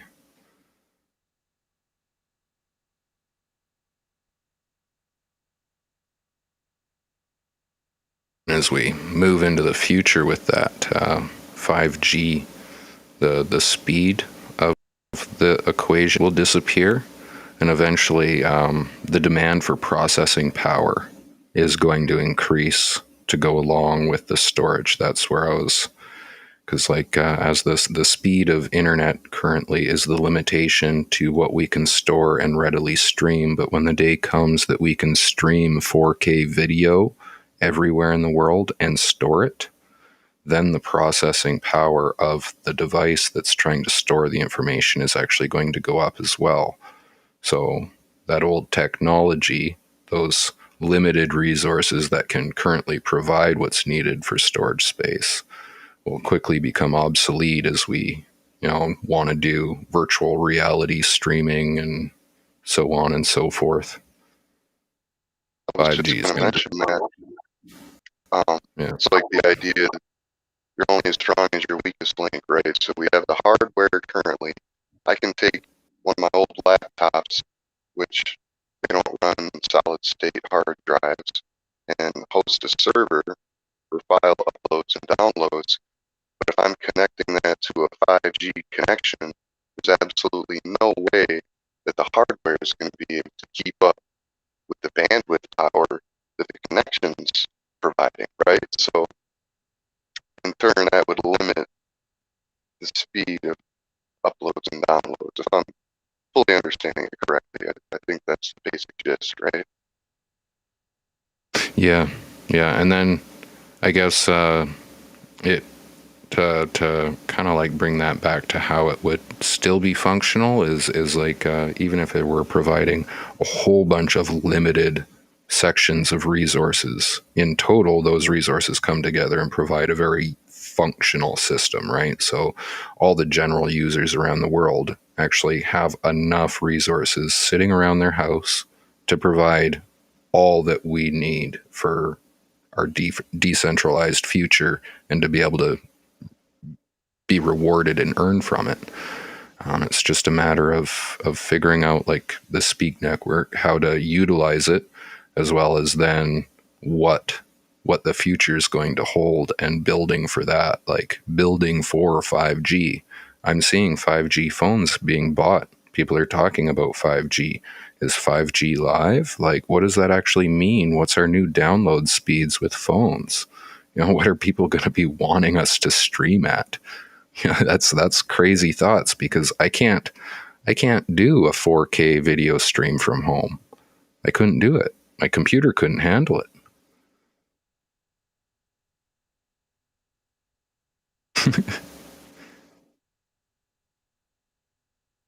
Fast forwarding on, he talks about vision, marketplace. That's a huge thing. A big focus is marketplace awareness.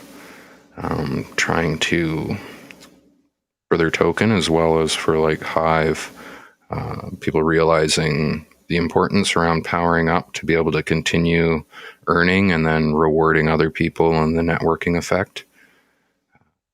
Gatherings, messaging, entertainment, bringing people together. So, into NFT showroom with Crimson. This is one we absolutely have to listen to because Crimson is an amazing speaker. Gatherings or the messaging and entertaining place where you can Hive name is Come on.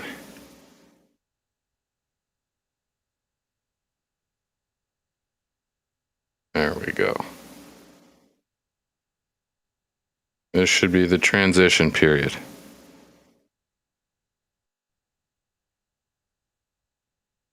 As someone runs over to the stage to save him. This is the most amazing part about these virtual events. That's great, man. Ladies and gentlemen, can you hear me?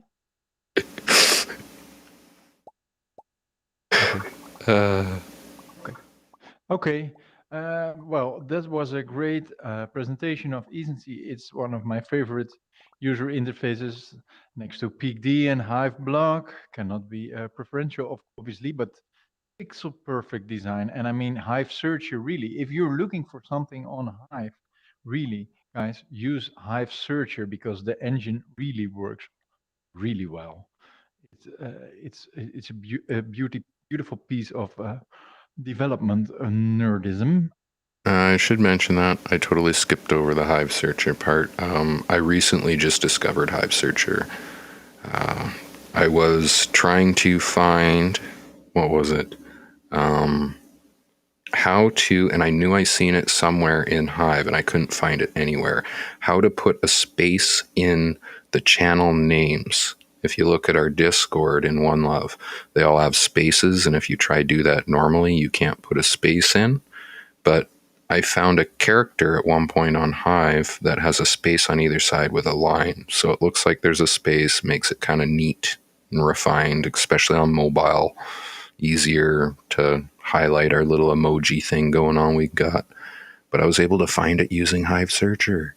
I spent hours. I watched a ton of videos, used a bunch of characters that didn't work. Anybody in our community that was watching me would have seen all our channels go all funky for about 2-3 days in a bunch of different ways.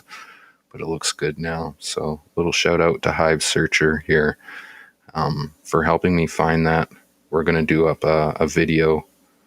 It'll be one of the videos I have as part of the One Love community info. I know people are going to search for that. It'll bring people in.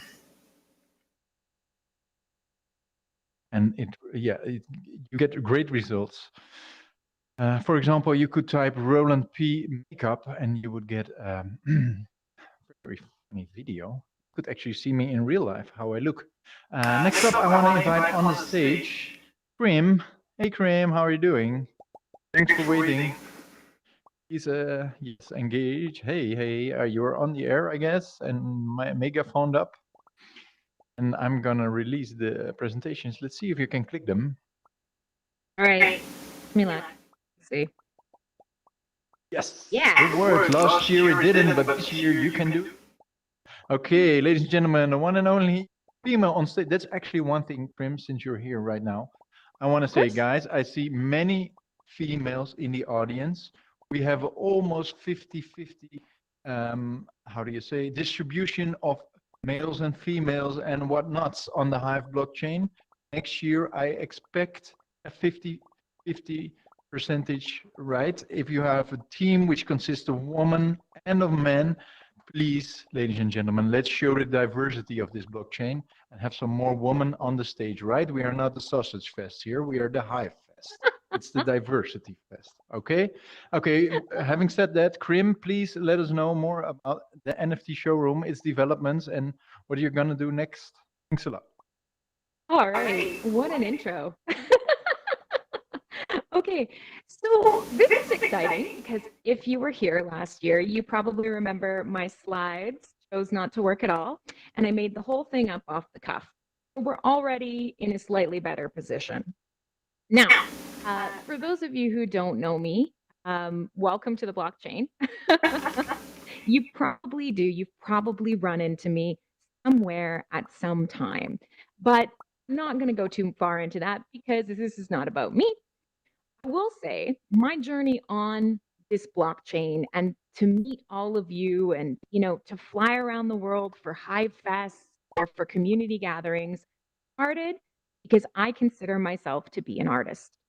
Write, I paint, I do graphic design, but at heart, I'm a creative. When it comes to the blockchain, I've become a cheerleader. So in a lot of cases, I'm involved in a lot of different projects, programs, discords, and I'm actually one of your consensus witnesses right now. So my journey over the past 5-6 years as our community has developed and grown has been a changing one.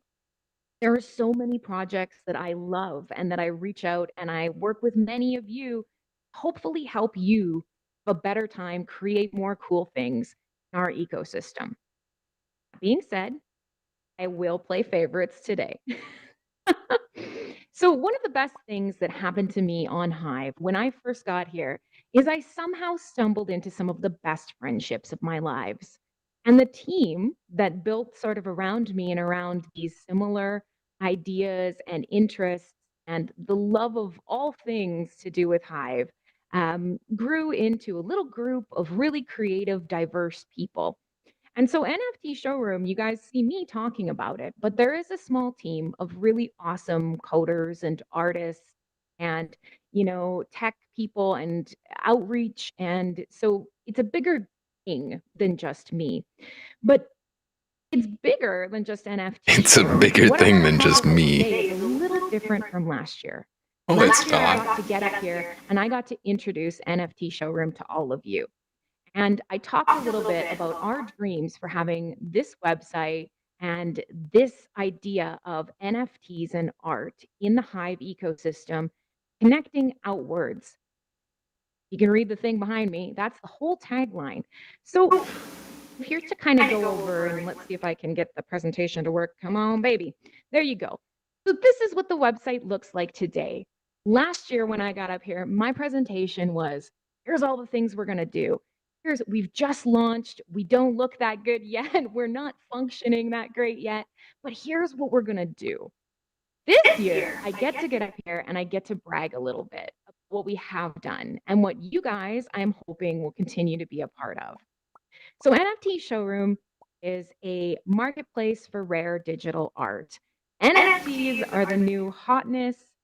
That's fine. We're seeing that all over the world.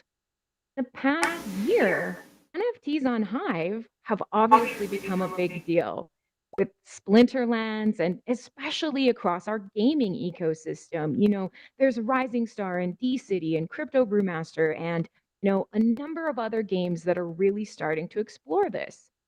But the art ecosystem and the creative ecosystem on Hive are one of the most rewarded, engaged with, and consumed parts of our blockchain, which is really, really cool. And to me, my big passion is to find more ways to connect people together. Now, NFTs have become this thing where you can reach out and you can connect to an artist, where before maybe you bought a painting that's physical, the gallery took all the money, you never met the person. There was not a lot of soul in the process. And it's so funny to think that a digital medium can be more tangibly important to people and maybe something physical right in front of them. That's what NFT Showroom represents. So let's just get a little bit of the huzzah cheerleading out of the way here quickly, because we got to do it. In the past year, we've hit some amazing milestones. So if you look above me here, I've been wanting to do this all day. We've had some really exciting stuff happen in the last year. We just hit over 10,000. And in fact, we're probably going to hit 11,000, especially if you guys go out and check it out today. 11,000 pieces sold, almost $500,000 earned by artists in our ecosystem. Stop and think about that for a second. It's wild. We have, I believe, 1,500, more than 1,500. I guess I can see the slide. 1,500 verified artists. And these are people we've communicated personally, our team, one-on-one with every single one of these artists. They're individuals, passionate, they're amazing, and they've come to Hive. We've had the most incredible experience onboarding, again, almost more than 1,500 people outside of the Hive ecosystem, pardon. So artists from the ecosystem or artists using Twitter, brought them in and we've shown them how exciting it is to not just get into NFTs, because NFTs are an important part, but they're not the only thing that Hive can do well. So I guess the reality is why Hive? And every talk today has come into that. But one of the things that I wanted to talk about most is this digital connected ecosystem. Any piece of art that you purchase or that you view, anything that you create and tokenize, all of a sudden becomes available to you across your blockchain journey. Now, you guys are familiar, most of you, with blockchain. You know your wallet is yours and everything connected to it is yours, and no one can take it from you. But in this day and age, now you have assets follow you, a lot like your monetary and your social connections. So your art can go with you. You can take it and maybe auction it off inside another game. You can use it on front ends like Peakd and other places. We're starting to work with other parts of the ecosystem. These pieces that you love, these artists that you've supported, can be tied into other parts of your journey here. Maybe you need a cool new profile picture, or maybe you have become great friends with someone whose art you admire, and you get to go and jump into a Splinterlands tournament with them. There are so many options. Now, in the interest of keeping time, or at least trying to stay roughly on track here, the question is what comes next? And so for me, I like to think of Hive as full of C words. And before Roland cuts my mic, I'm not thinking about those. Obviously, there's Crimson Clad, sure, but there is community, there is creativity, there is competition, because of course we are a DApp ecosystem, and every project should be trying to one up the other, honestly. And there's collaboration. All of these things are very exciting to me. Knowing how many layer 2 solutions are coming, knowing that as we become more entrenched and more people are starting to discover what's possible with NFT Showroom, that it's going to start showing up in your other favorite dApps. Knowing that the work that NFT Showroom does to help get maybe your art to show up in other wallet interfaces, like Inji, if you were looking at the talk by Real Wolf earlier. You can go check out your NFTs on their interface in a beautiful layout. All of this work is going to benefit the next NFT project, is going to benefit groups like Deluxe or, Marquis Punks or whatever.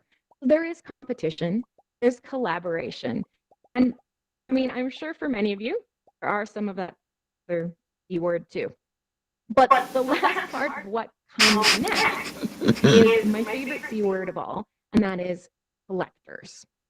So for us now, we have had massive success with artists.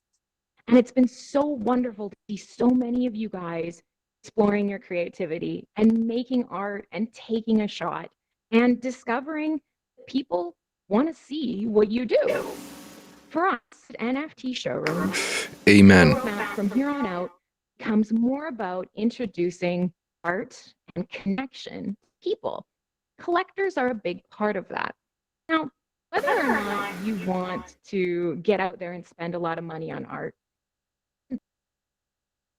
Before she continues on, I really just want to say this is the reason why I signed up for NFT Showroom, is realizing that the missing piece between the creativity, self-empowerment blogging that I do, the vlogging, and the value retention that I'll have long into the future from it is the connection to long-term followers, supporters, and most importantly, collectors. For some of the things I do may not have any real value behind what it does, but it's interesting.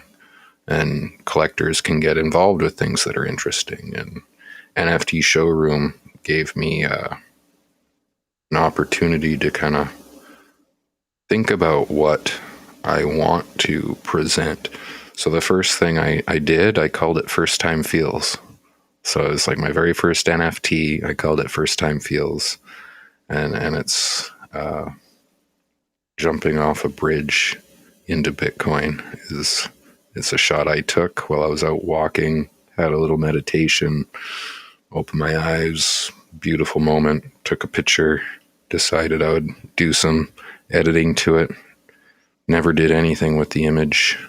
And yeah, it just kind of felt like a natural fit for my first one. So if you're out there, I would really appreciate if you go buy my NFT on NFT Showroom. It's my first one. I'm going to use the funds that come in from it to keep funding the beast, making more. I'm going to keep producing probably 1 or 2 a month, maybe. Yeah, I think it's interesting. Have you done any NFTs there, Future Mind? I haven't been involved with any NFTs on the Hive blockchain, really. I played some games and on other chains like BSC and whatnot, and I find that this might be where utility comes in with NFTs in the future. So right now, we have a lot of artwork and personalized NFTs that can be collectors. There can be a collector's value associated to this. But further on in the future, there might be implementations with games even like Splinterlands, where it's like, here's Duke's NFT, and you can rent it out and go fuck shit up, or whatever. Just that's my thinking is right now it can be there's a lot of value in this idea of putting your art on the blockchain, and I like that, but I do think that it's going to go further than just being a collector's thing, definitely. So no, I'm not really heavily involved in it, but I've been looking and I'm interested to see where this all goes. Sure. Yeah, definitely the function aspect. That's what'll really empower the people that are utilizing it. And then like the value, long-term value will come from collectors. And I mean, there's people that are willing to put money into art that won't put money into anything else, right? So it's a huge niche.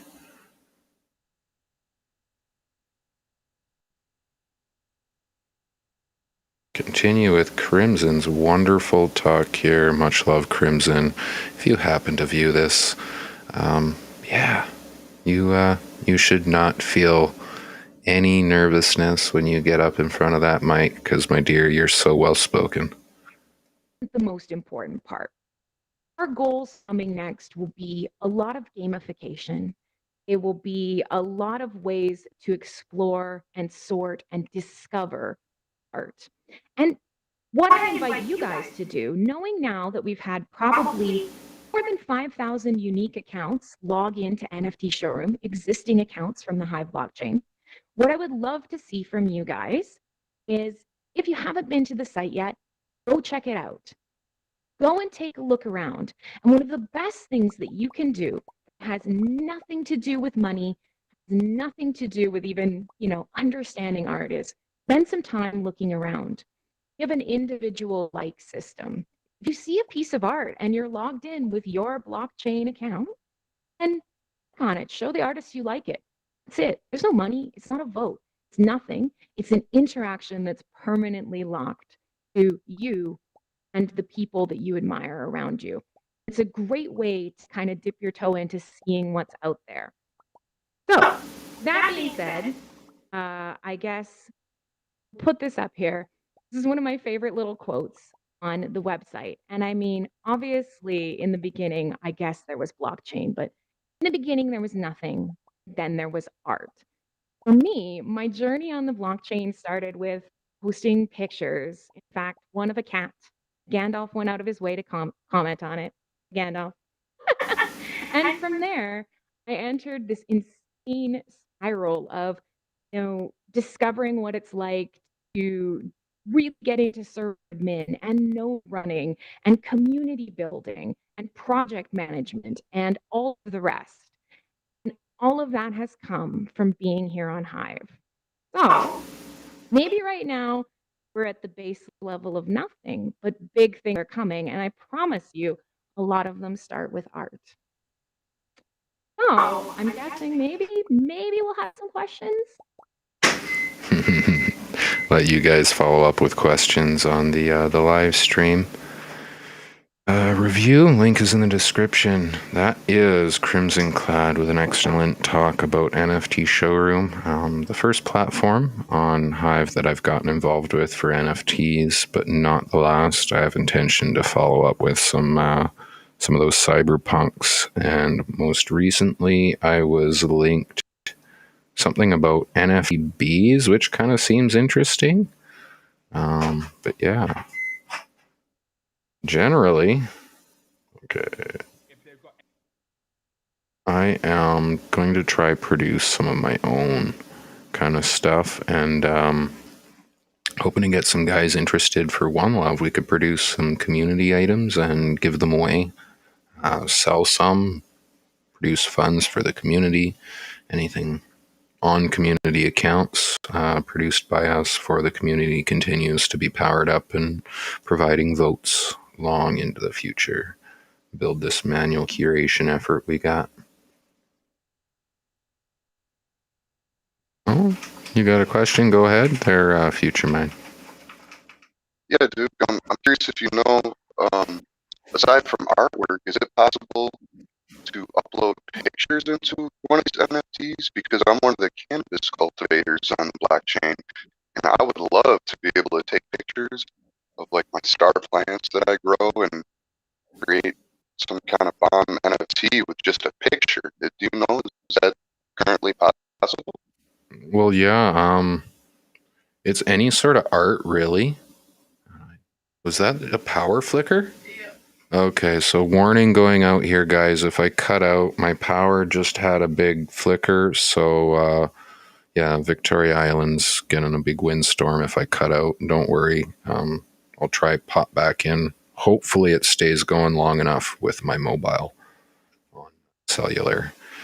Hopefully. Yes, NFTs can be anything. We've seen, I've done a bit of research. There's NFTs being utilized as certificates for physical artwork. So it's not even relevant to anything online other than the fact that it's a certificate for the ownership of the physical piece. I don't understand how they verify it yet. I've seen Giphies. There's a NFT Giphy page I came across. I don't know how rewarding works or sales and legality, because it looked like people were trying to sell a lot of Giphies that have been around forever. How you claim ownership. But then there's also like videos. We've had discussion with DTube. See, another flicker of power here. Uh-oh. We've had discussion of DTube that we could create NFTs for every single video, and even comments. So there was a project we came across for turning Twitter comments into NFTs.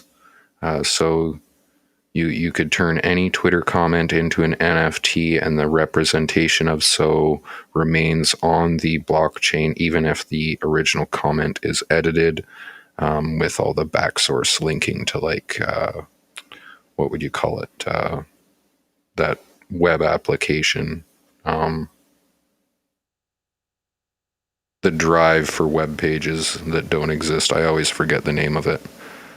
But so that's even like a Twitter project that like, so you create an NFT of someone being a royal jerk off. Well, you know, you have to be the owner of the reply comment or something to own the reply to it, but then you will forever have the representation of the original tweet into the future with a monetizable token. So looking at that for like DTube, we could turn comments, because posts and comments are very similar transactions on our blockchain. We could turn both of those into NFTs, which would then be transferable, as well as sellable on a market once the market is designed. The idea for videos is like being able to say post stock footage. If you're a stock footage person, you could post stock footage and then be able to sell legal, representations of the essential NFT permission to utilize your stock footage in your other media, right? Long future use case would be like if automations of verifications happen with blockchain to NFTs with verifiers through video scanning software, scanning, looking for the stock media within the video, finds it, and then verifies it with blockchain data. That's like a universal stock media distribution verification control mechanism, right? So for you, posting images, yeah, you could literally just post images wherever you can get verified and use them as an image within your post and ask people to come purchase them. I do suggest NFT Showroom, particularly since they very eager to engage with people. So if you show that you're like, look, I'm a cannabis grower, I do excellent top bud shots, this is my art, this is my social media, right? They'll come contact you on Twitter, ping, make sure you're a real person, and then verify your artwork that way. And from there, they're like, we don't really care what you post as long as it's original and you're going to utilize our platform. So then you could produce all your NFTs and be like, hey guys, if you want to get my best top bud shot of the year, I turned it into an NFT. It's available on NFT Showroom. Bro, that's super awesome, man. Thank you for explaining that so intricately for me, because that's the first thing that comes to mind with me. I love my cannabis, and I love taking pictures of it and getting macros, and I'm really proud of my cannabis. So to be able to incorporate that into an NFT that others may appreciate and find some value in, that's revolutionary. It sounds like this is something that there could be a use case for almost anyone who has some form of artistic abilities on the blockchain. I love it. Yeah. The point to note is that there is a cost, right? So you will have to pay to create your NFTs. So there's like the 8 Hive to create one, and then it's 1 Hive for every copy after that. So basically, your base value is 8 Hive or whatever per NFT. But in that, you're saying when you create your NFT that I value my artwork at this much. That's like as the creator. So to think about it that way, you're creating the base value for what you're producing, as well as creating the time and space representation of it on the blockchain in a distributable manner. So like, I don't know, like there's got to be some weed collectors out there that would love to have some shots, high times people that would want to use them. If you get something that's just absolutely incredible, they just need some background imagery, or people with web pages. I mean, Canna Curate wants to use some images and they don't want to use stock images. They could go purchase one of your NFTs if you provide there's a use case thing, whether or not they're allowed to use it, how they could use it, how they could trade it. That could all be put into the contract of the NFT, I believe. And then, so you could provide, like, once you buy this NFT, you could use it however you want. It's your image. So Canna Curate could go and be like, hey, I'll go buy his NFT and I'll use it for my title image on my webpage. Well, they might be inclined to give you a shout out at the same time, right? As the author, which then gives you incentive as the author to go check out the person and the webpage that's supporting you. That whole community collaborative just keeps going.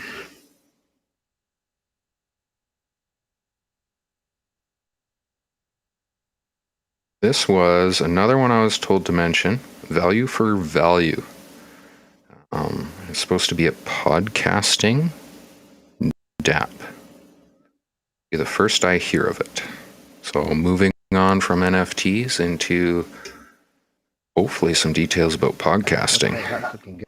This is the most crazy experience of presenting ever. Everybody's being through this. So congratulations to everyone who's done this already, especially those not speaking in English as a native language, because boy, that's a hard call. So I'm Brian of London. Mysteriously and strangely, that means I'm in Israel.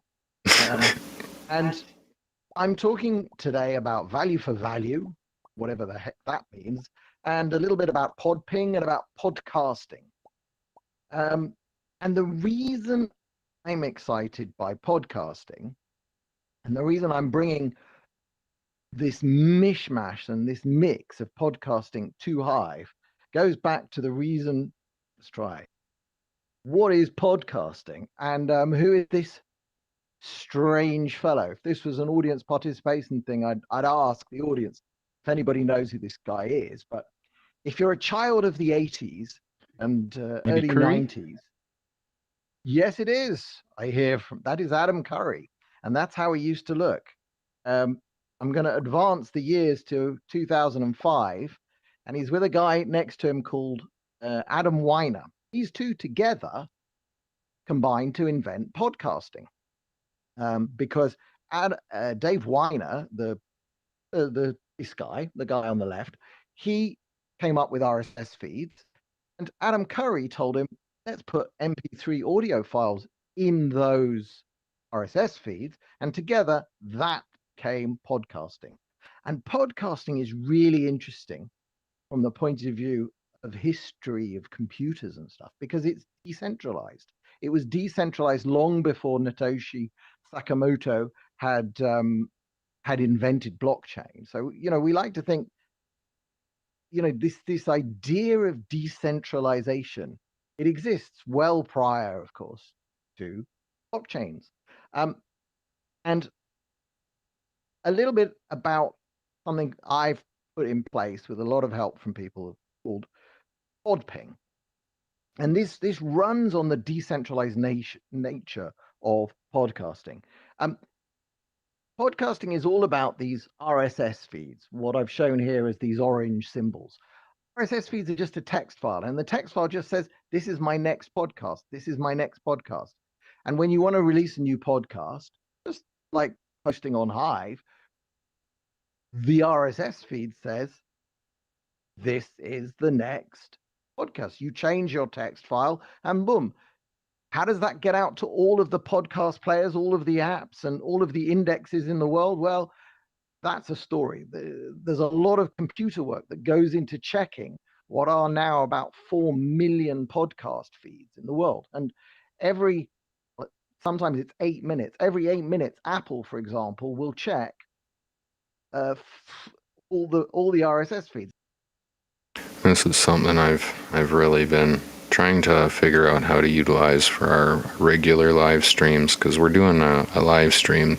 We could largely turn this into podcast, and I intend to, for the sake of having this automation of RSS feeds, and hey, this is our next episode, and then the display. Once you're in that door, it's kind of its own rabbit hole. Live streaming and podcasting, they're kind of like not so interconnected yet. If I'm not mistaken, a large proportion of what he's doing is working to bring the podcasting and live streaming together, as well as, because it's built upon decentralized technology already, we might as well wrap it back in, with decentralized rewards. Now, they deprioritize some that don't change very regularly or haven't changed in years, but there's a lot of work going on. And I got involved with Adam Curry, who's come back into the sort of technology of podcasting. He invented it, and then he kept doing podcasts and making podcasts, and he has a show called No Agenda, but he left the technology by the side. And what he realized was it had been captured by this big Apple thing. Apple became central to the world's podcasts, and we didn't like that. So this notification problem, I'm not going to go into the technical details here now, but just to say that this symbol in the middle, this weird looking thing, that's Hive. That's podping on Hive.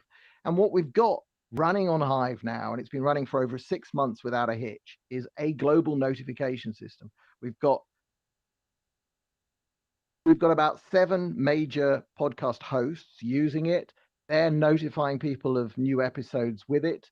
And then lots of services, but not Apple yet, are looking at the Hive blockchain to say, oh, look, this episode's updated. This episode's updated.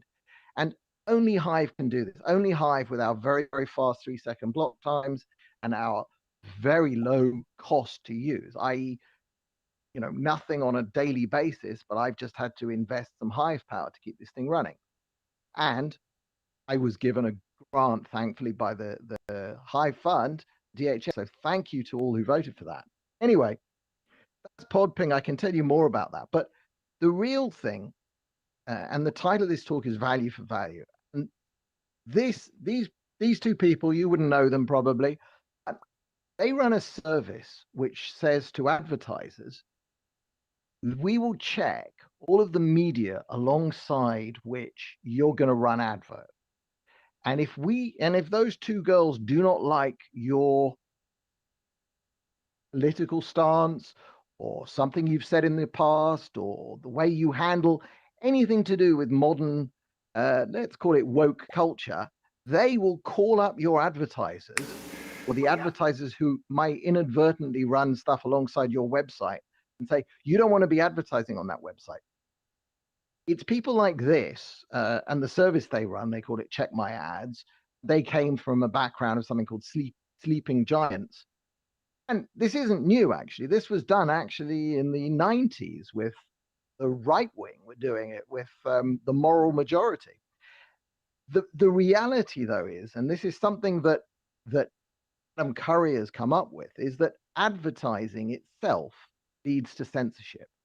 And the reason it does is because advertisers generally just don't want controversy. They don't want to be associated with anything controversial.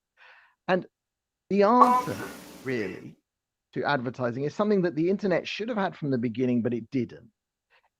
We never really built on the internet a way for people who consume content to directly reward people who make content. Now, we've got something going on Hive, which is a wonderful.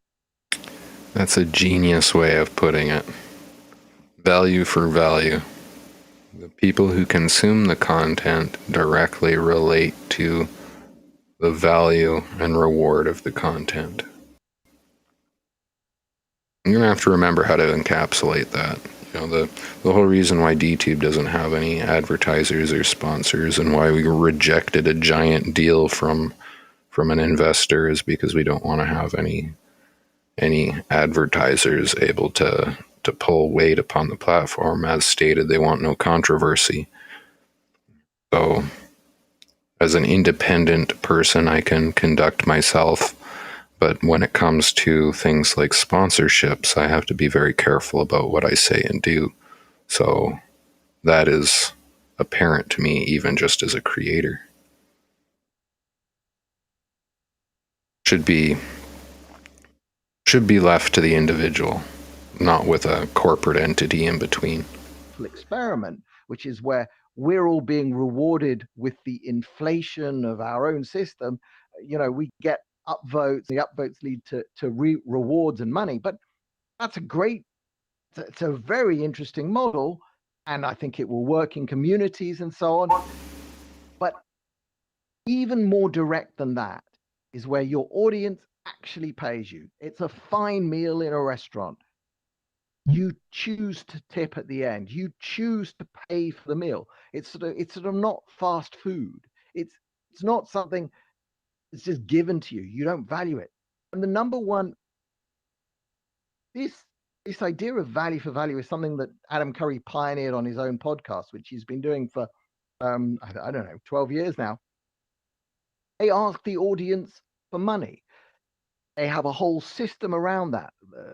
They call them producers. Everybody who listens to the show is a producer. People send in money. They also contribute with talent. They do artwork. The number one reason people don't contribute to creators whose content they actually love This kind of sounds like what I'm trying to build for One Love here. Value for value, you know, calling my viewers contributors. Yeah.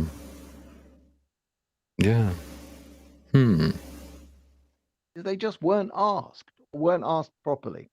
Now, in podcasting, what Adam Curry and the team at Podcasting 2.0, which is a completely open source project, it's to take podcasting.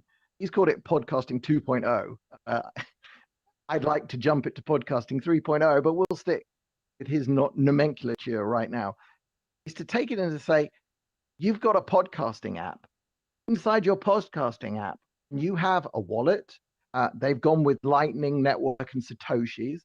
And can you pay micropayments to the podcaster who you're listening to while you're listening? Streaming sats is what they call it. And that's what they've done. They've actually built it. This is one of the apps. It's called Fountain. And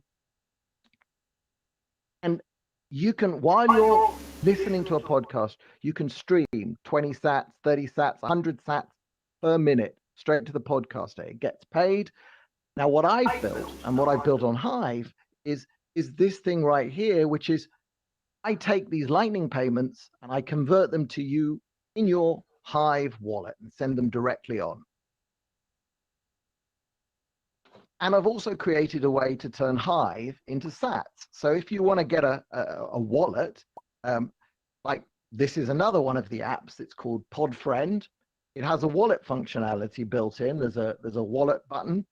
You press that, it shows you a beautiful screen. You say, I want to load up my wallet with some sats, and it shows you a QR code. Now, just a little note here. There are a couple of QR codes in this presentation, which if you scan them, the Lightning wallet, you'll find 1,000 sats on them.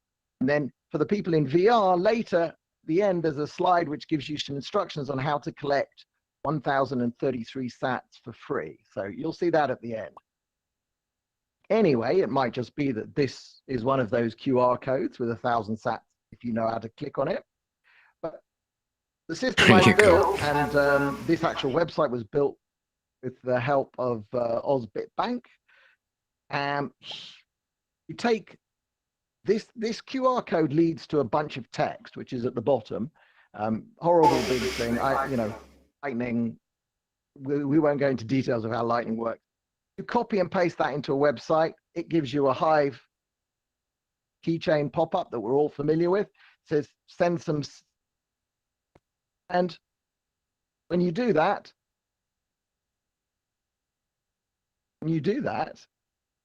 you get a spray of confetti, and you have now converted Hive into Lightning in your wallet, ready to pay out and listen to podcasts. Okay, that's too easy to be true. Lightning Network, huh? Have you used the Lightning Network at all? I've yet to really utilize it. No, but I kind of like the way this sounds. Yeah. Definitely going to be looking more into this V for V app and PodPing, how to make use of this for our One Love community streams. Yeah, I'm thinking like, you know, we could likely even pay for the base subscription to like Mixcloud, and I can stream directly to Mixcloud, and then that'll be able to do our pod ping and stuff. It's just a matter of what outlets I have available. Great explanation. Thank you very much. We got 3 Speak next, talking about Podcasting 2.0, which may be one of the applications I use. PeakD, definitely my favorite portal for Hive blockchain. The most in-depth on-site resources for like information about your activity and whatnot. They say don't pick favorites, but it's my favorite. Me as well. I love Peaked. recap, big focus is creating a culture of interaction.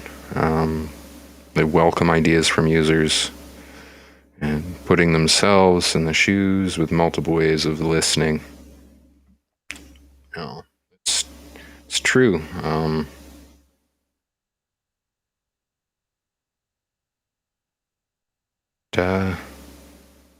Deluxe, showing some of those bee things I was talking about. Gonna have to try get myself one. Maybe give one away on Monday next week's stream if I can figure it out by then.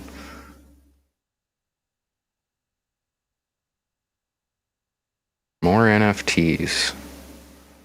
I'm gonna skip through a bit here because I'm running up to the end of my standing time. Their token, I'm guessing, is Honeycomb? Or no, their token is Deluxe. Their community platform is Honeycomb.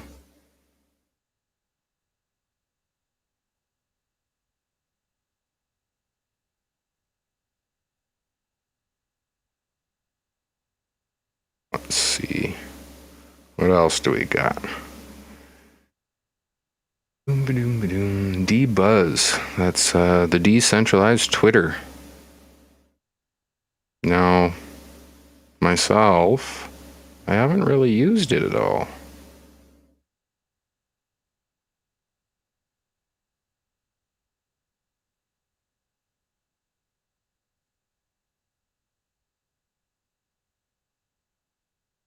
What are they talking about here? About our history. So D-Buzz, if you didn't know, was formed in 2018. The idea started from just a phone call, and it was an idea of a platform that could protect the freedom of speech. And from this, Nathan did a $1,000 investment into the project, and the first generation of D-Buzz was made. Blocky, it was a mess, and generally it was barely usable. However, it was a solid proof of concept. And took this generation D-Buzz, brought on board some additional developers, and we produced the version 2 of it. This is the version that we brought to Hive. We launched it with much fanfare, but we hit some resistance from the community. So we went back, we reorganized what D-Buzz was, we retooled our mission and our idea, our objectives. We came back a few months later with version 2.5 of D-Buzz. After this, we ran this for a little bit. Once again, after running this code for a little bit, we once again re-examined where we were at, looked at how the community was using our platform. We designed and released the next version, version 3. This has been the main version of D-Buzz for almost all of last year. In this time, we have developed many features, removed things, and added new things. The time has come, once again, for us to strip down what D-Buzz is, build it back up from the ground better and faster and stronger. So we're excited to announce that come in the beginning or about the middle of Q1 2022, we will be releasing a faster, more efficient D-Buzz. Okay, sorry to interrupt your history of D-Buzz. You guys are awesome. He's staring at the floor via our virtual meetings here, guys. The community here on Hive. And this is when we'll be releasing version 4 of D-Buzz. It's a really exciting time, I think. Some of the main features we're focusing on in this new release, we're going to be reevaluating what the code architecture is, looking at the ways that we can make this code more efficient. And we're revisiting the node and the module packages to see, how we could protect against zero-day exploits and possibly hacking. So we could, how can we address this faster? Along with this, we're going to be always improving the performance. Well, that's D-Buzz, the decentralized Twitter. They have had a fair bit of resistance over their time, but generally speaking, they're moving in the right direction. And sports talk. Supporters, anything sports related. I know them through ActiveFit. Right? As you can see, partnered with ActiveFit. great little community if you're all into sports, and it's not really my thing to speak on. 5-101690 or #sports, #sports talk. You reward all content in sports token on the Hive engine.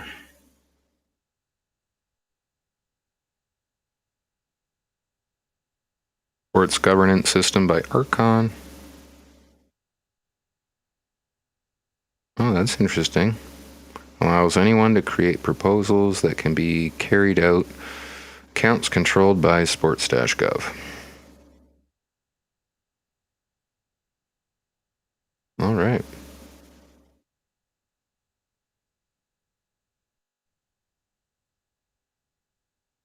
Discord.sportstalksocial.com.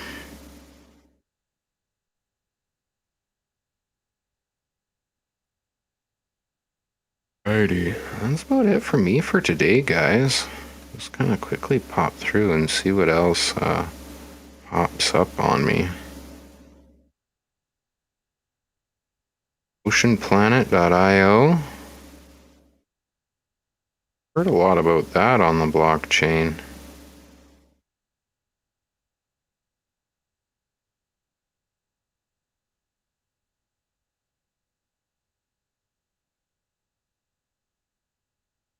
Hive is number 5 base DApp. Legendary referrer. Or is it oceanplanet.io? I don't know. Thank you for joining me today, Future Mind. We are calling it quits here. Last little note is the pizza token, one I purchased. People that like to do their engaging. It's a fairly cheap token, easy to reward. You just do !pizza. There's a couple different ones. Yeah. And engage live, just different projects on the Hive blockchain to incentivize people with their engagement and reward great content. It's the highly focused aspect of it, and pizza is going into game integrations, an interesting aspect, along with the Pizzafy pools, rewards for staking and farming on DeFi. Yeah, someone has got to show me how to get involved with this stuff a little bit more, because there's infinite projects to get involved with. Definitely, bro. I'm in the same boat. Like, so much going on, so much I want to learn here. Thanks a lot for having me out with you. I had a great time and learned some new things today as well. So hopefully we'll be able to do it again in the future. And I hope you have a great day, man. Yeah, man. Anytime. I'm glad to have you. It's always a pleasure to have someone join me live. I appreciate my viewers. Have dedicated 2-3 people each day. They're showing up. Not always so chatty in, but I appreciate you guys. And tons of after show viewers. That's where I'm guessing my timeline isn't ideal for most of my viewership. People that want to hear what I have to say are seeming to catch it about 12 to 16 hours later. But tons of people viewing, and I really appreciate it all, because when you guys are actually leaving likes, I know my content is on point for what you want to see. So keep on it with the like-dislike ratio, and I'll keep refining my content. Much love, brother. All right, I'm gonna cut my screen, bro. You have a good one. Peace. It's good to see you. That is Future Mind from Hive. I am Dookie. Final little shout out and note. DTube looter Dookie, please give me a vote on DTube. Long time plan of being a Steam witness, Hive witness, eventually, upcoming days, hopefully. I am researching. But what you can do right now is head on over to the DTube Leaders page and give our new witnesses, leaders, you might know them as witnesses if you come from other DPoS chains. They are leaders on DTube. Will J Man 76 and cigar.cathari.88. Will J Man has been around for a little while, just did his announcement, but he is developing a few little fun games. And right now he's working on a test net something or other for Avalon. Then we have Cigar, who's probably our newest leader, I do believe, but he's also developer for iOS, mobile application, hopefully soon to be released. Maybe just in developmental beta modes. You might have to follow up to get permission on like test flight to get access to it. But yeah, supposedly he solved our little problem there, kicked off his node, and we've given him a jump up into consensus. So be certain to go give him some love, vote as leader if you appreciate what he's doing. He does a very well documented video talking about it. That's it for today. One Love Studios, the Drop in a Dookie Live broadcast coming today live on Vim TV, Twitch TV, and many other platforms. But those are the two you want to comment to get your HBI. Dookie out.